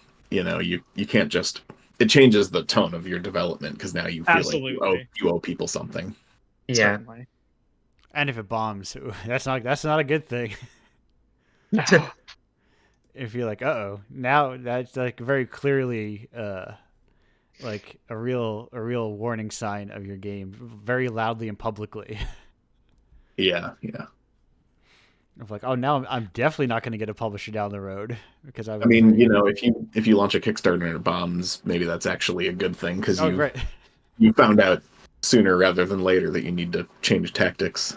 Yeah, huh. I wonder if someone was doing something for 4 years financially unsuccessfully, it would be a good advice to stop. Huh. Right. I don't know about that. I say just give it another 4. Yeah, yeah. Maybe it'll turn around. But that's a different, because also a lot of times it's like when you require like a team, you're like, Yeah. this isn't just my income. Yeah, looking at like thinking about the projects that I've done and if I wanted to crowdfund them, I'm just like the amount of money I would need is impossible. I could never raise it and Right. for what I'm trying to do. Like and maybe, part of that is because I live in Massachusetts and it's unsustainably expensive here, so just but the bare minimum cost of living for me but the chowder, man. the chowder. You can go to Cape. Yeah, so it's it's really hard for me to imagine being able to run a Kickstarter and quit my day job over games here, living here at the very least.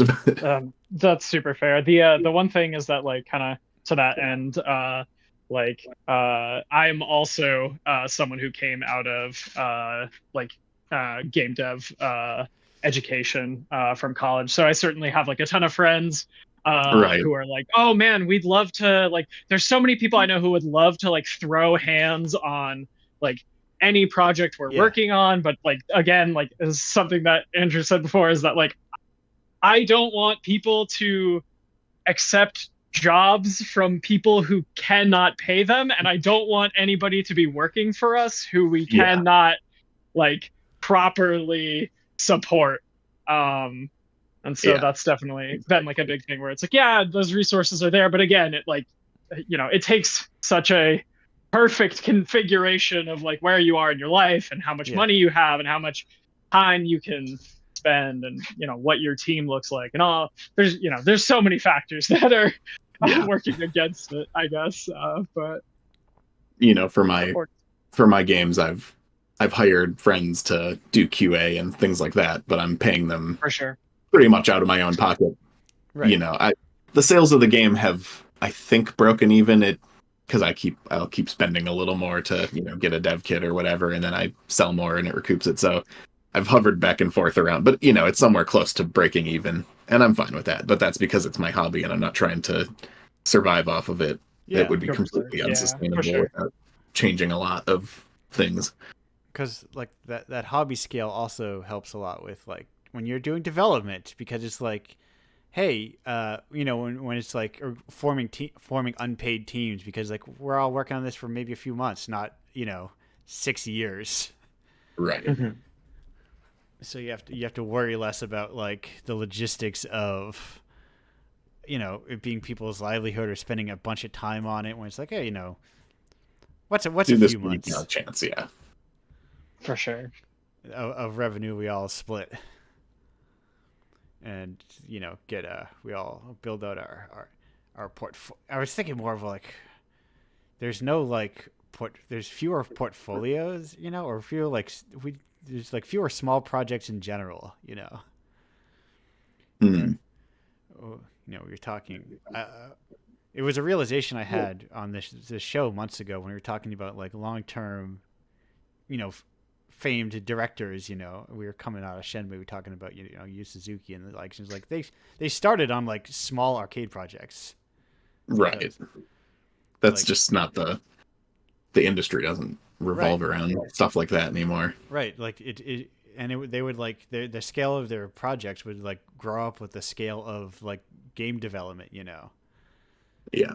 But now people aren't making like, you can't make like a Penguin's Adventure.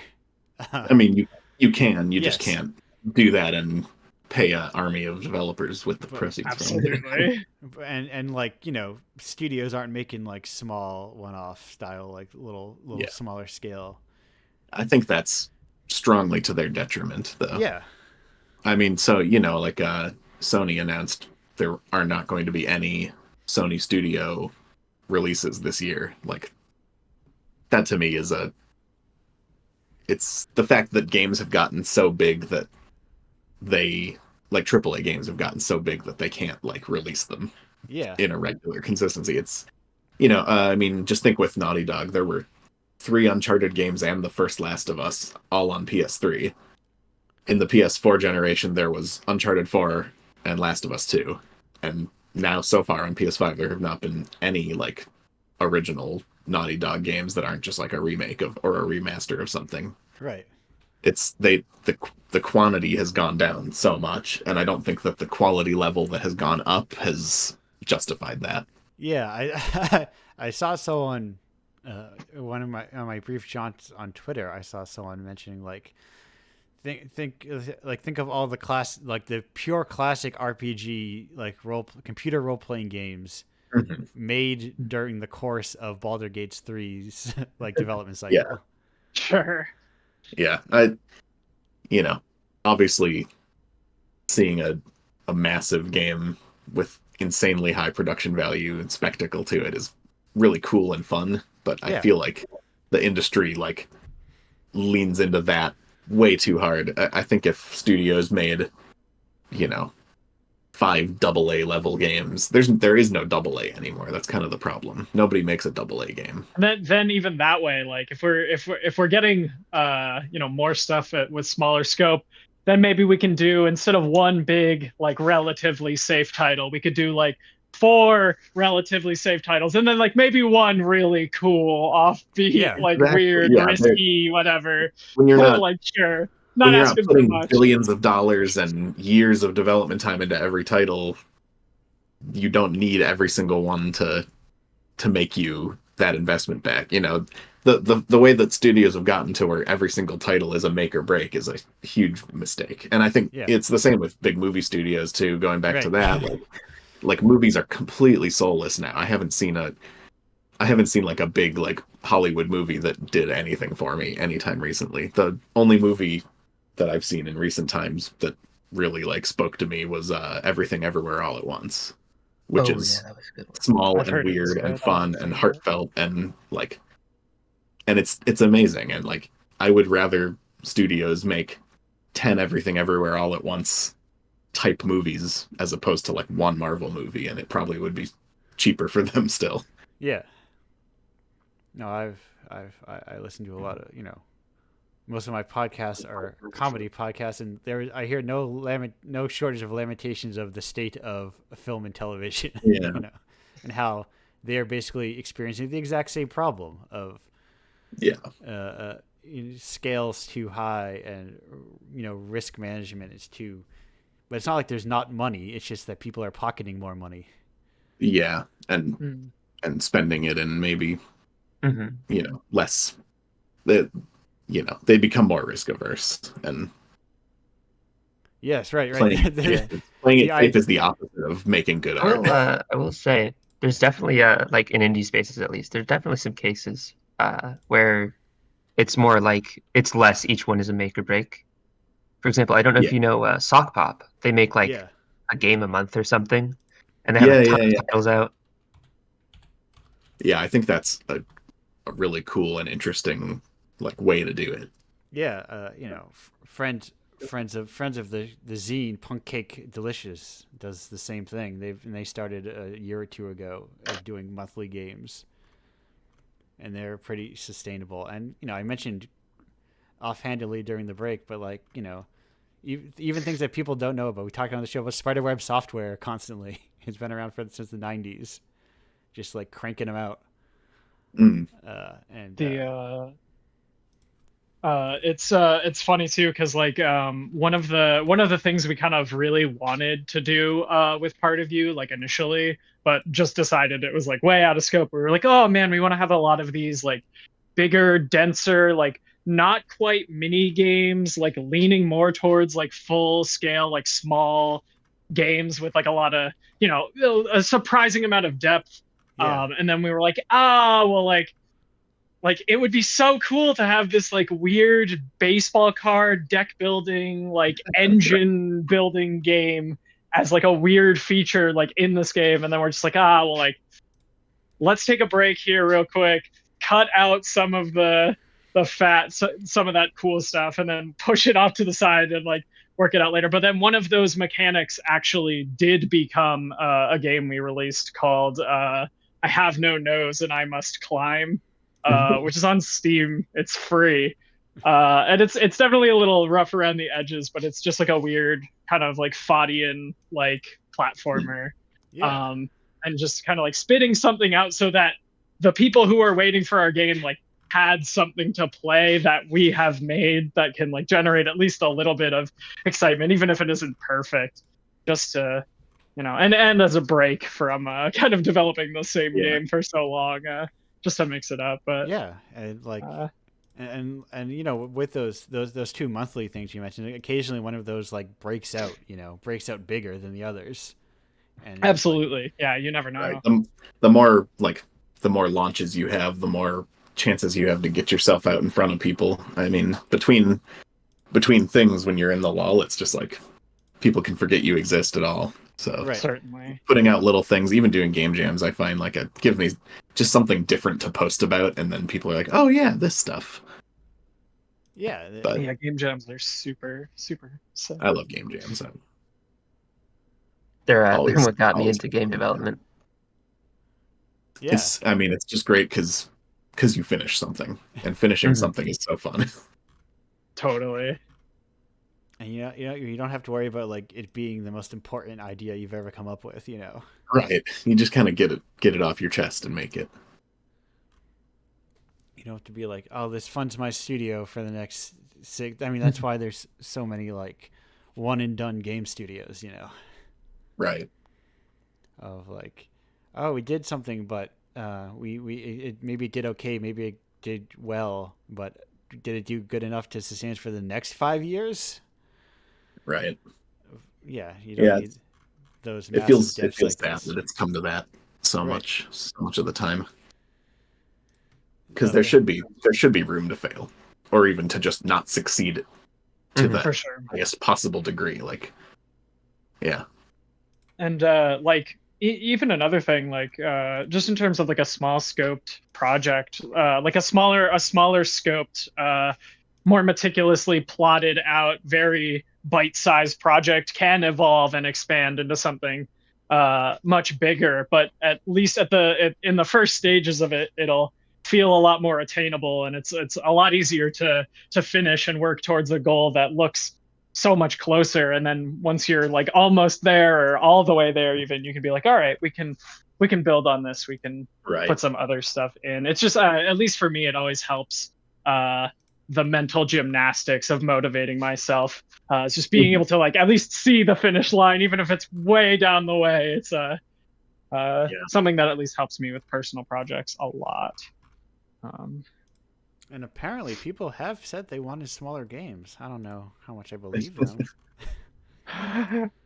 It's some people definitely do, and some people probably don't, but there is that like, I was hoping they got them, because I would I did a rather large tape run recently for a studio that just like, is that same thing where a lot of these maybe they're visual novel studios, but they just like, regularly produce work.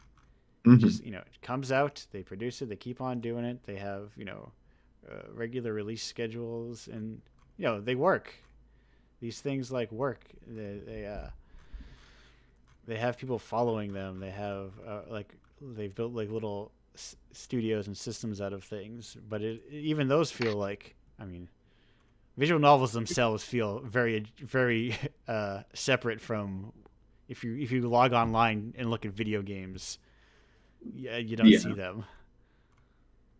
They're like a different ecosystem. It feels like often. But that is a whole other like thing in and of itself. Yeah, I was speaking of visual novels and of shorter games. I just recently kind of cataloged all my backlog of games I want to play, and I made a spreadsheet because I'm a nerd, and Yeah. one of the columns in the spreadsheet is like approximate length of the game, which I Oh, sourced nice. from like howlongtoplay.com How long or to whatever, beat? how long to beat. Yeah. Because part of my thinking is I actually want the smaller ones because if I look up a game and it's like, oh, it's 2 hours, it's like, okay, cool, I can knock that one off the I can get through backlog in an that. afternoon or Yeah, whatever. absolutely. And all the longest ones on the list are all visual novel or visual novel adjacent, like 30, 40 hours. I'm like, oh boy, when am I going to play that? I'm not sure. Right. I've been thinking of things in terms of like, you know, games as a medium. It's very strange that we call all these interactive pieces of work all the same thing, and we call them all games. Yeah, that's true. I mean, game historically, I think really more referred to like only things with like a competition aspect or like Right. points or some way to win it, and that's not necessarily Right. we use we use a lot of that term beating the game, winning the game to like mean I got through to the end credits, Yeah. but it's not necessarily like the same exact kind of thing. And it's when you finish watching a movie, you don't say I beat the movie. right. And I think of it in the same terms of like movies are a good example, or where it's like, do you call all recorded video and audio movies? Right. Right. Yeah, right. Like a YouTube video is not a movie, even though Right. it's kind of the same format. But a TV show is not a movie, mhm. and we like Although some of them would like to make you believe they are. right. Well, they're very serious. Uh-huh. They it's where all the actors live now. Right. Because those are actually secretly the lower budget movies or TV shows. Right. But I think of that in terms of like how we interact with them too. It's like, oh well, maybe I'm not gonna marathon mixed books that you click with. Yes, it's like not a thing you have to like complete all in one go, and you can like Right. purposely spread them out to like you would a TV show. Mm-hmm. Yeah, episodic kind of Yeah. gaming. Certainly. Maybe. I'm thinking a lot mostly because the RGG games are like I almost feel like almost built for that. A lot of them, the chapters, I'll often start with a recap. Yep, absolutely. Yeah, actually, and when we were talking earlier about like mini games or like side content in bigger games, the RGG like a Dragon and Yakuza games Yeah. came to mind as well. For sure. Like my wife is playing through Infinite Wealth right now, and I've been backseat gaming, watching, and it's just the amount of stuff in that game just absolutely baffles my mind. And I think Yes. actually, I think those Like a Dragon games kind of could count as like this this mythical double A space we've been talking about, because they definitely seem high budget, but they put them out really frequently. They're jam packed with stuff. They're wacky and creative. They do take risks. I adore them 100%. Because you also see all the quarters they cut immediately when you start. Yeah, but it's beautiful Yeah. because it's like, okay, they reuse the maps, they reuse the animations, they like so much of it is like really clever, smart reuse of stuff, so they didn't have to build it again. The mini games, it's the same exact crane game in every single one, so they don't have to keep programming that. They just have it. It's every time they add a new thing, the next game has all the new stuff and those old things too, and it just they just turn into these like really, really well realized worlds.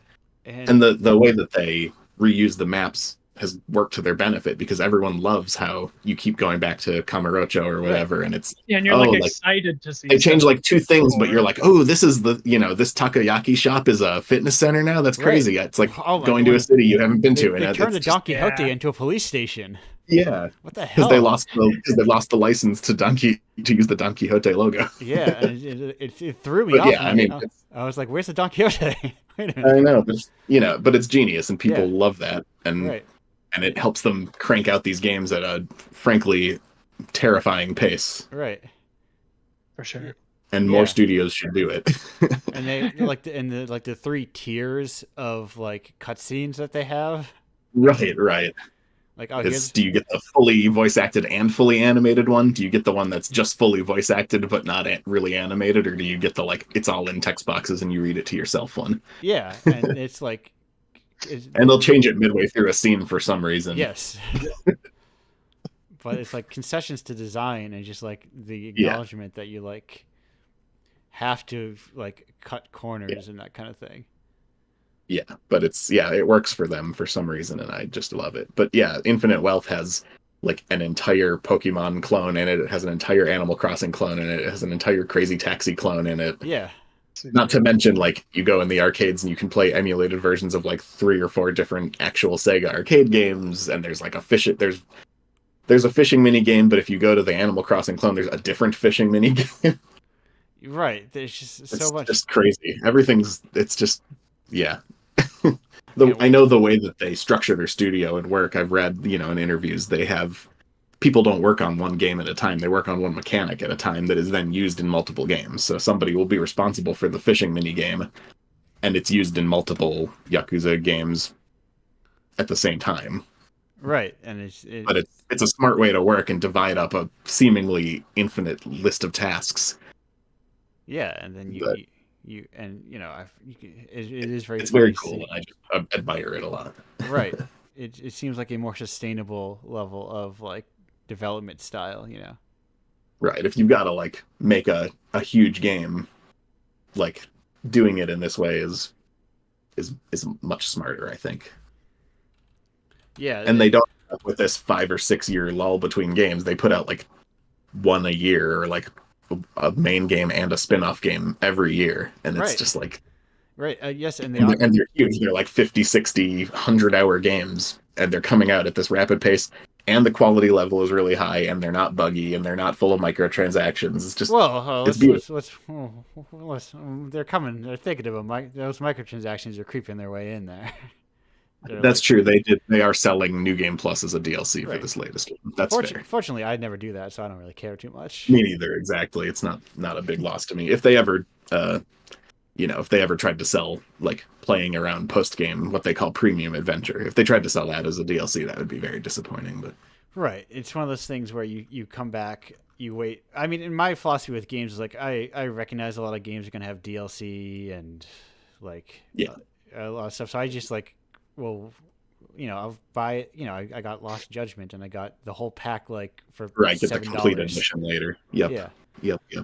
Right. There's either complete editions that are usually cheaper anyway, or Exactly. Yeah. It's your only sacrifice is not being on the cutting edge of the discourse, but maybe that's a good thing too. yeah. I'm not. I've never been at the cutting edge of discourse. I'm playing Tales of Destiny. Oh no, I watched Grizzly Man 2 days ago to be truly on the cutting edge of film. But that's like cutting edge is like what's the benefit of being part of a discourse? I guess I think about a lot. Like Yeah. I don't know. I guess it gives people something to do, but yeah. I certainly got plenty of things to do. I don't need that. Yes, I never in my life have I wanted if I found I can't remember the last time I had pure leisure where I had Right. nothing I I'm wanted to not do. really looking to like fill my free time. Right. I want I've more done a free good time. job of that on my own. Yes. Where do I get more time to go on these weird tangents I want to go down, of like, oh, I want to play all these games, but then also there's movies I want to watch and TV shows I want to watch.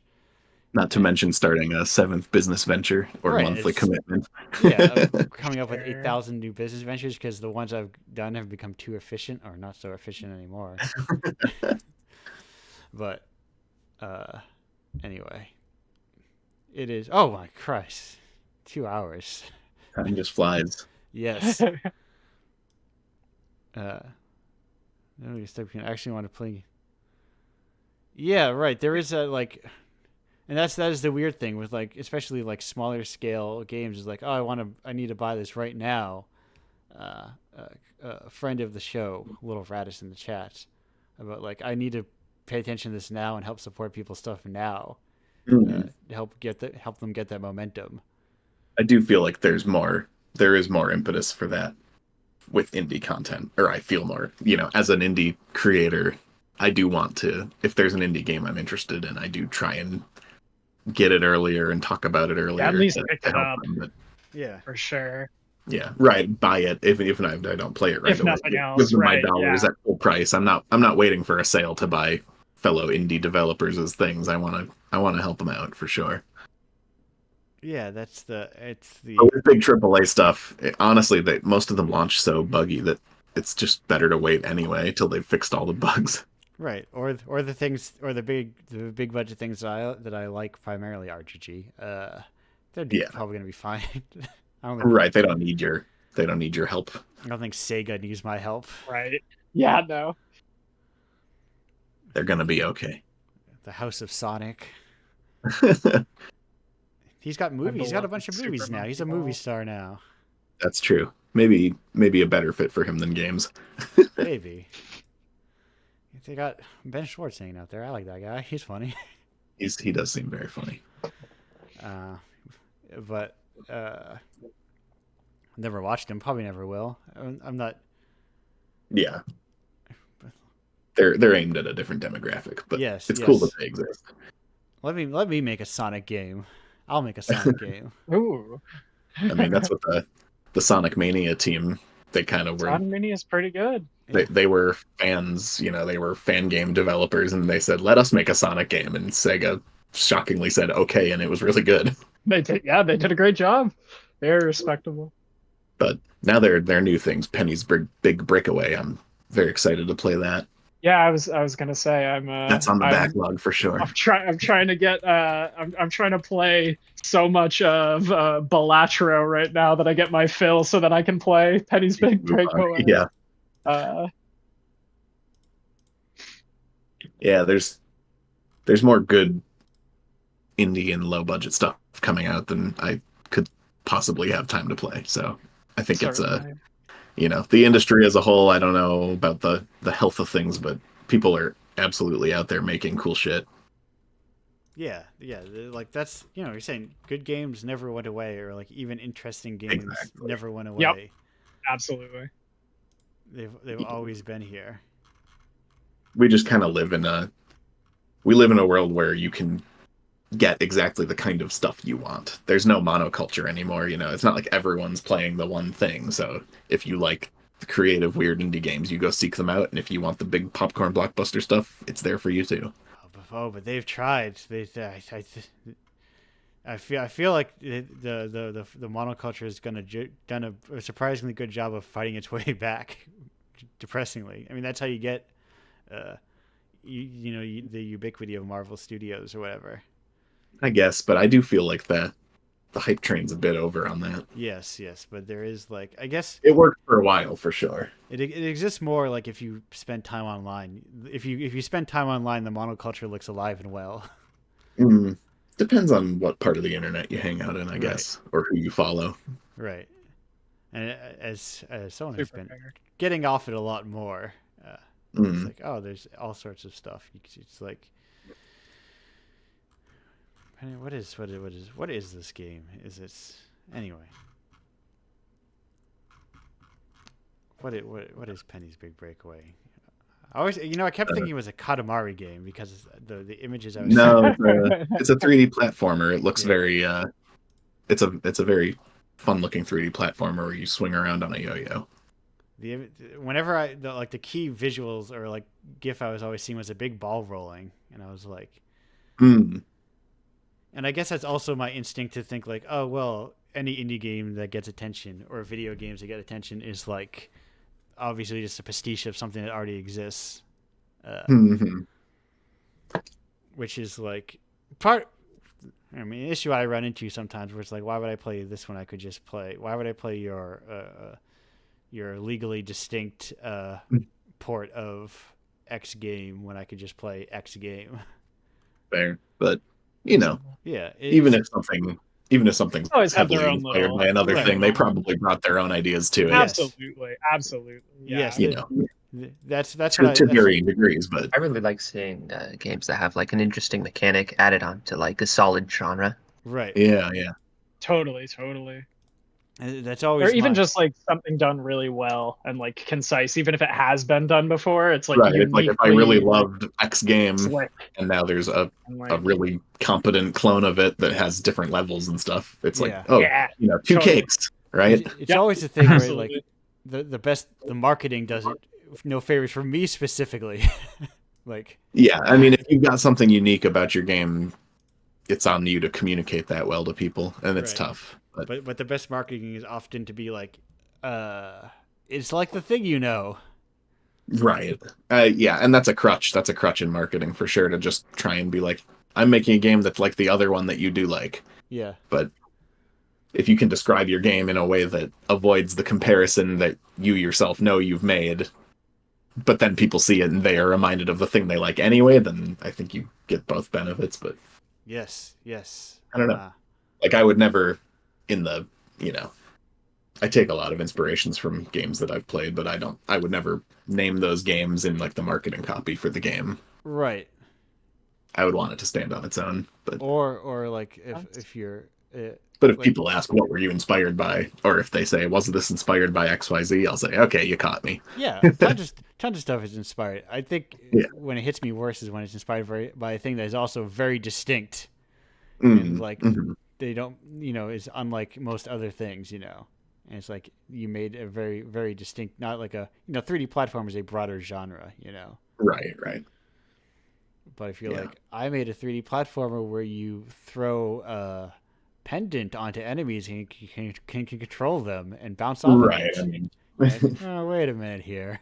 yeah. I Yeah, see and what there's definitely all sorts of like there's so many games out there too that like take inspiration, whether it's just like just like one tiny mechanic, or like here's the way our like pause menu look, like all sorts of different facets. Like obviously artists take in a lot of different inspiration from a ton of Yeah. sources. Actually, fortunately, the one of the games that inspired part of you, one of the developers, I've like talked to them and showed them our game, and they were like, "This is super cool," and so that was like a huge like, "Oh my god," like kind of moment. So like, Yeah.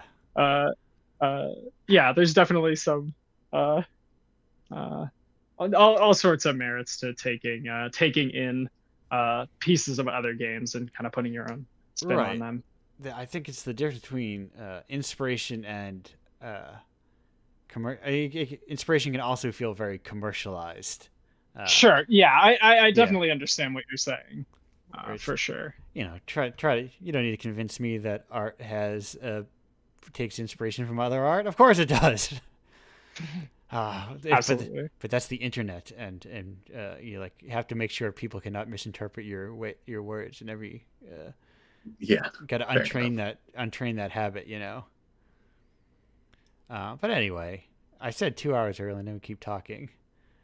Yeah, I'm gonna have to drop off soon either way because I got a little doggy to take care of. But yeah, we're gonna wrap up 24 killers. Huh? That's giving me an idea as well. I'm thinking about that, but yeah, and it is interesting to see things take like broader. But we're closing it up. We're wrapping it up. We're wrapping up the show. We're not gonna. hey, this was a blast talking to you guys. It was a great time. I had so much fun. I love getting to talk to other devs in the space. It always is so revitalizing. It's like, yes, everybody out there is so nice and cool. So I was like, makes me happy. Hopefully, this works as a casual space that is not. I don't want is not networking. No, this was For sure. For sure. This was just a good I mean, conversation. I will be adding everyone here as a friend on Discord after, Of but course, yes, Absolutely. I require everyone to add me as a necessity. But you have It's your secret networking. you have Andrew's no message guarantee, where I basically never message you ever. But it feels it feels weirder to make someone join a server. Sure. yeah. Understandable. You're at the medium casualty level. Yes. Casualness, not casualty. Hopefully there are zero casualties from Indiepocalypse, but no, the point of Indiepocalypse is to prevent casualties in the industry. right. Of people burning out of it, to help create I guess to help it when like the not it be so momentum based all the time and be like, oh yeah, I can Yeah. have a decent launch, but I can also go to all of these local events and I can sell my games Right. there. I And can take it easy a little bit. yeah, not so like the launch is not a make or break. Anti-hustle culture. Yeah. But speaking of part of you and speaking of wish listing, it's Dakota. We mentioned part of you. Where could people find this game? When's it coming out? We're at the promotional Yeah, segment of the show. oh my god, the plug. Oh, Time oh to boy. plug. Yeah, part of you is coming out. Fingers crossed. Next month on the 22nd. That's March 22nd. We're also going to be at PAX East. We will have a booth. We'll be boothing there. You can check it out on our Steam page if you just search Part of You. We also have a website with some funny little merch too, which is teamsometimeswhy.com. If you want to check it out, feel free. We also have a demo up if you are at all interested on our Steam page as well. And that's Perfect. totally free. I will. I am constantly checking because occasionally Mass Digi does a pre-show for PAX, and I'm like, I'm gonna try to get into that because I don't have PAX money. Neither do we. Yes, right. But also I don't have to. I'm not building towards a big launch, so I don't have to pretend I have PAX money and invest hopes that it helps. For sure. So, because I'm also it's one of those curses because I'm like I'm so close to it. Like it's like an hour drive to go to PAX. Oh man. But it's also like I do not know. Like it seems very expensive. I do not know if I would break even there, or if it's even. It doesn't seem like the right kind of venue for what I'm doing. Maybe super duper fair. Or it could be. It could be a great venue, but I think there could be I think the vibe could fit. I haven't been to PAX in a few years, but yeah, I feel like I could see your stuff there. yeah, I think I definitely could see it working. It is definitely a bit of a risk because it could be a little bit prohibitively expensive. Yes. We're kind of going all in, so like, right. yeah, I definitely understand the hesitation. But it's also the thing is as you know, launching a game, you do kind of need those big huge bumps, especially because that's like when is PAX? That's actually on the 21st. So we're going to be launching the game during the show, and the reason we're not doing it on the very first day is because there is a major Steam sale that will just be wrapping up the day before, and you do not get the boost if you release during a sale. So and historically our best numbers and our best everything has been when we're showing up at PAX, which we've done once before. So so that's actually a perfect time to do packages. You can be like, you like the game, you can buy it right now. Absolutely, that's the plan. That's the hope. That's well. Best of luck with that. Thank you so much. Good luck, Adam. Where can people find your stuff? We talked about it earlier. Where can people? Just itch.io really. I'm Fartfish on there. That's the name I've been locked into since I was 12. Hey, you're talking to Pizza Pranks over here. Oh yeah. Listen, sometimes you have silly names. But you know what? I bet you got good SEO, don't you? Do you? Yeah. Yeah. So hey, thank Fartfish for that.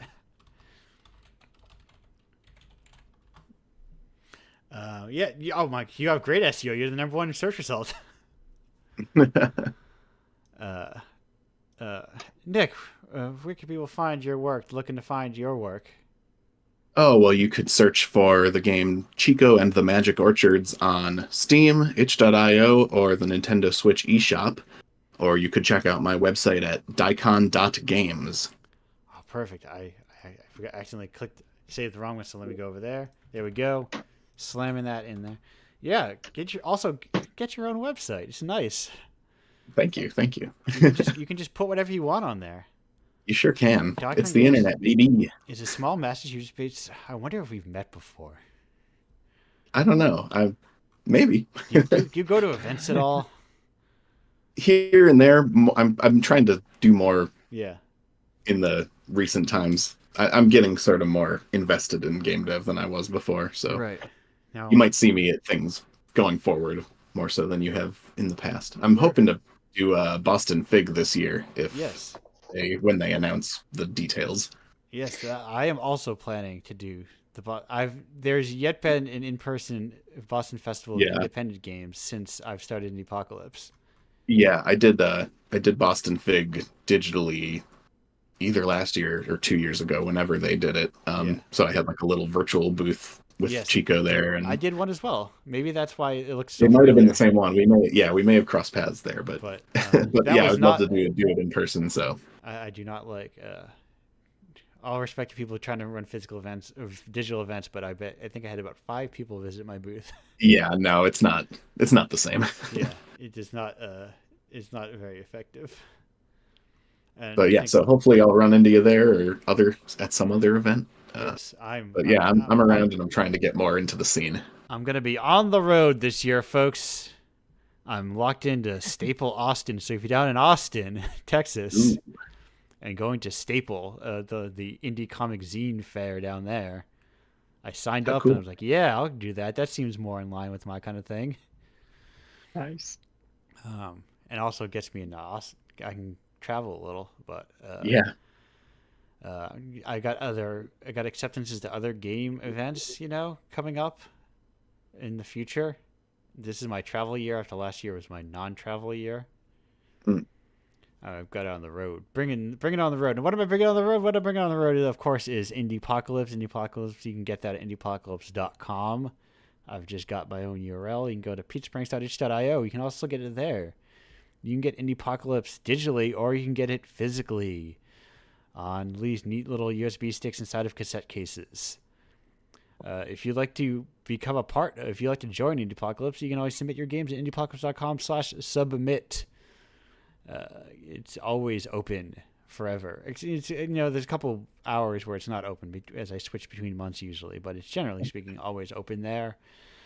Submit your games, and if you don't, I will just find games myself. And the more games I have to find myself, the less chance you will get to get in, because that means I'm not inviting someone and then disinviting them because good games got submitted. Um, there's, of course, indiepocalypse.com/Patreon. It's your regular subscription service where you get it and buy it. But if you're interested in things like, for instance, the aforementioned Punk Cake or Sock Pop, for only $5, you can get the newly commissioned Indiepocalypse games. So that's one new game every month for $5 from a different developer each month. Where it's kind of like the weird art version of their model of like, oh, what if these games were more obtuse or like less in the video game space? That's kind of the Indiepocalypse monthly release model, where my guidance is, hey person, here's some money, make a game. I don't care what it is. Make a piece of interactive media. That's it. And I say that very complimentary because you get a lot of cool things coming out of that are like in the game adjacent space, Anyway, I like games, and so I talk about them a lot. So I'm going to try to avoid rambling too much about those, but that's that. Of course, if you make games, might I recommend, and you're like, I want physical editions of my games, might I recommend Indiepocalypse? Or this is not an Indiepocalypse thing. This is unrelated Indiepocalypse. This is just another thing that I do. That's pizzapranks.com/tape market, where you can get a host of. There's like 9 games up there right now, I think, maybe. I don't remember how many games up there are up there currently. But there's like 9 or 10. There's quite a few games up there currently. 3, 6, 9, 11 games. There's currently 11 games up there with, a mixture of RPGs, adventure games, cooking games, stuff in the, but still, of course, because it has to be filtered through me, it is stuff very much in the sort of Indiepocalypse milieu. But if you're interested in getting just different, low budget, no budget indie games, I say that complimentary, of course, that kind of like DIY space, You can get them there, and that's also the same place you go if you want to get your game published on this tape format, either to sell through my store or if you just want to buy them from me to sell at events. You get them. I basically charge at cost because I think it's more important to support the model than to try to make money off the model. That's it, I think. I think that's all my stuff. I have so much shit going on. But I think that's all of it. I think the tapes are cool. I think you should. Tapes are super cool. They're like when you It's see a them fact. when you see them in person, you're like, oh wow, these look great. Highly recommended it. Yeah, highly recommend. Game developers out there, they're a great way to like go to. Also, your local cons, your local flea markets, those things usually cost like $40 to go to. Much cheaper. You're basically guaranteed to break even. You'll probably be the only game dev there too. So people are like, oh, I can buy video games here. That's cool. Anyway, that's the show. I'm wrapping it up. I'm getting hungry. Nick, Adam, Dakota, thank you all for being here on the show today. Thanks for hanging out, making games. Thank you for having us. Thanks It was for a chatting pleasure to with be me here. all. Thanks for doing all this stuff. Thanks for next weekend. I'm still doing this show at 7, but I'm also doing the 4th annual Indiepocalypse pledge drive where I don't have a plan, so I'm gonna I don't know, run my mouth for 4 hours, 8 hours. And figure something out. I had too many projects this year and it snuck up on me, but I still have to do it because of my own arbitrary things I built for myself, I guess. I don't know. It's a whole thing. But hey, you should do it. It's my yearly way of thinking, what if Indiepocalypse would break even?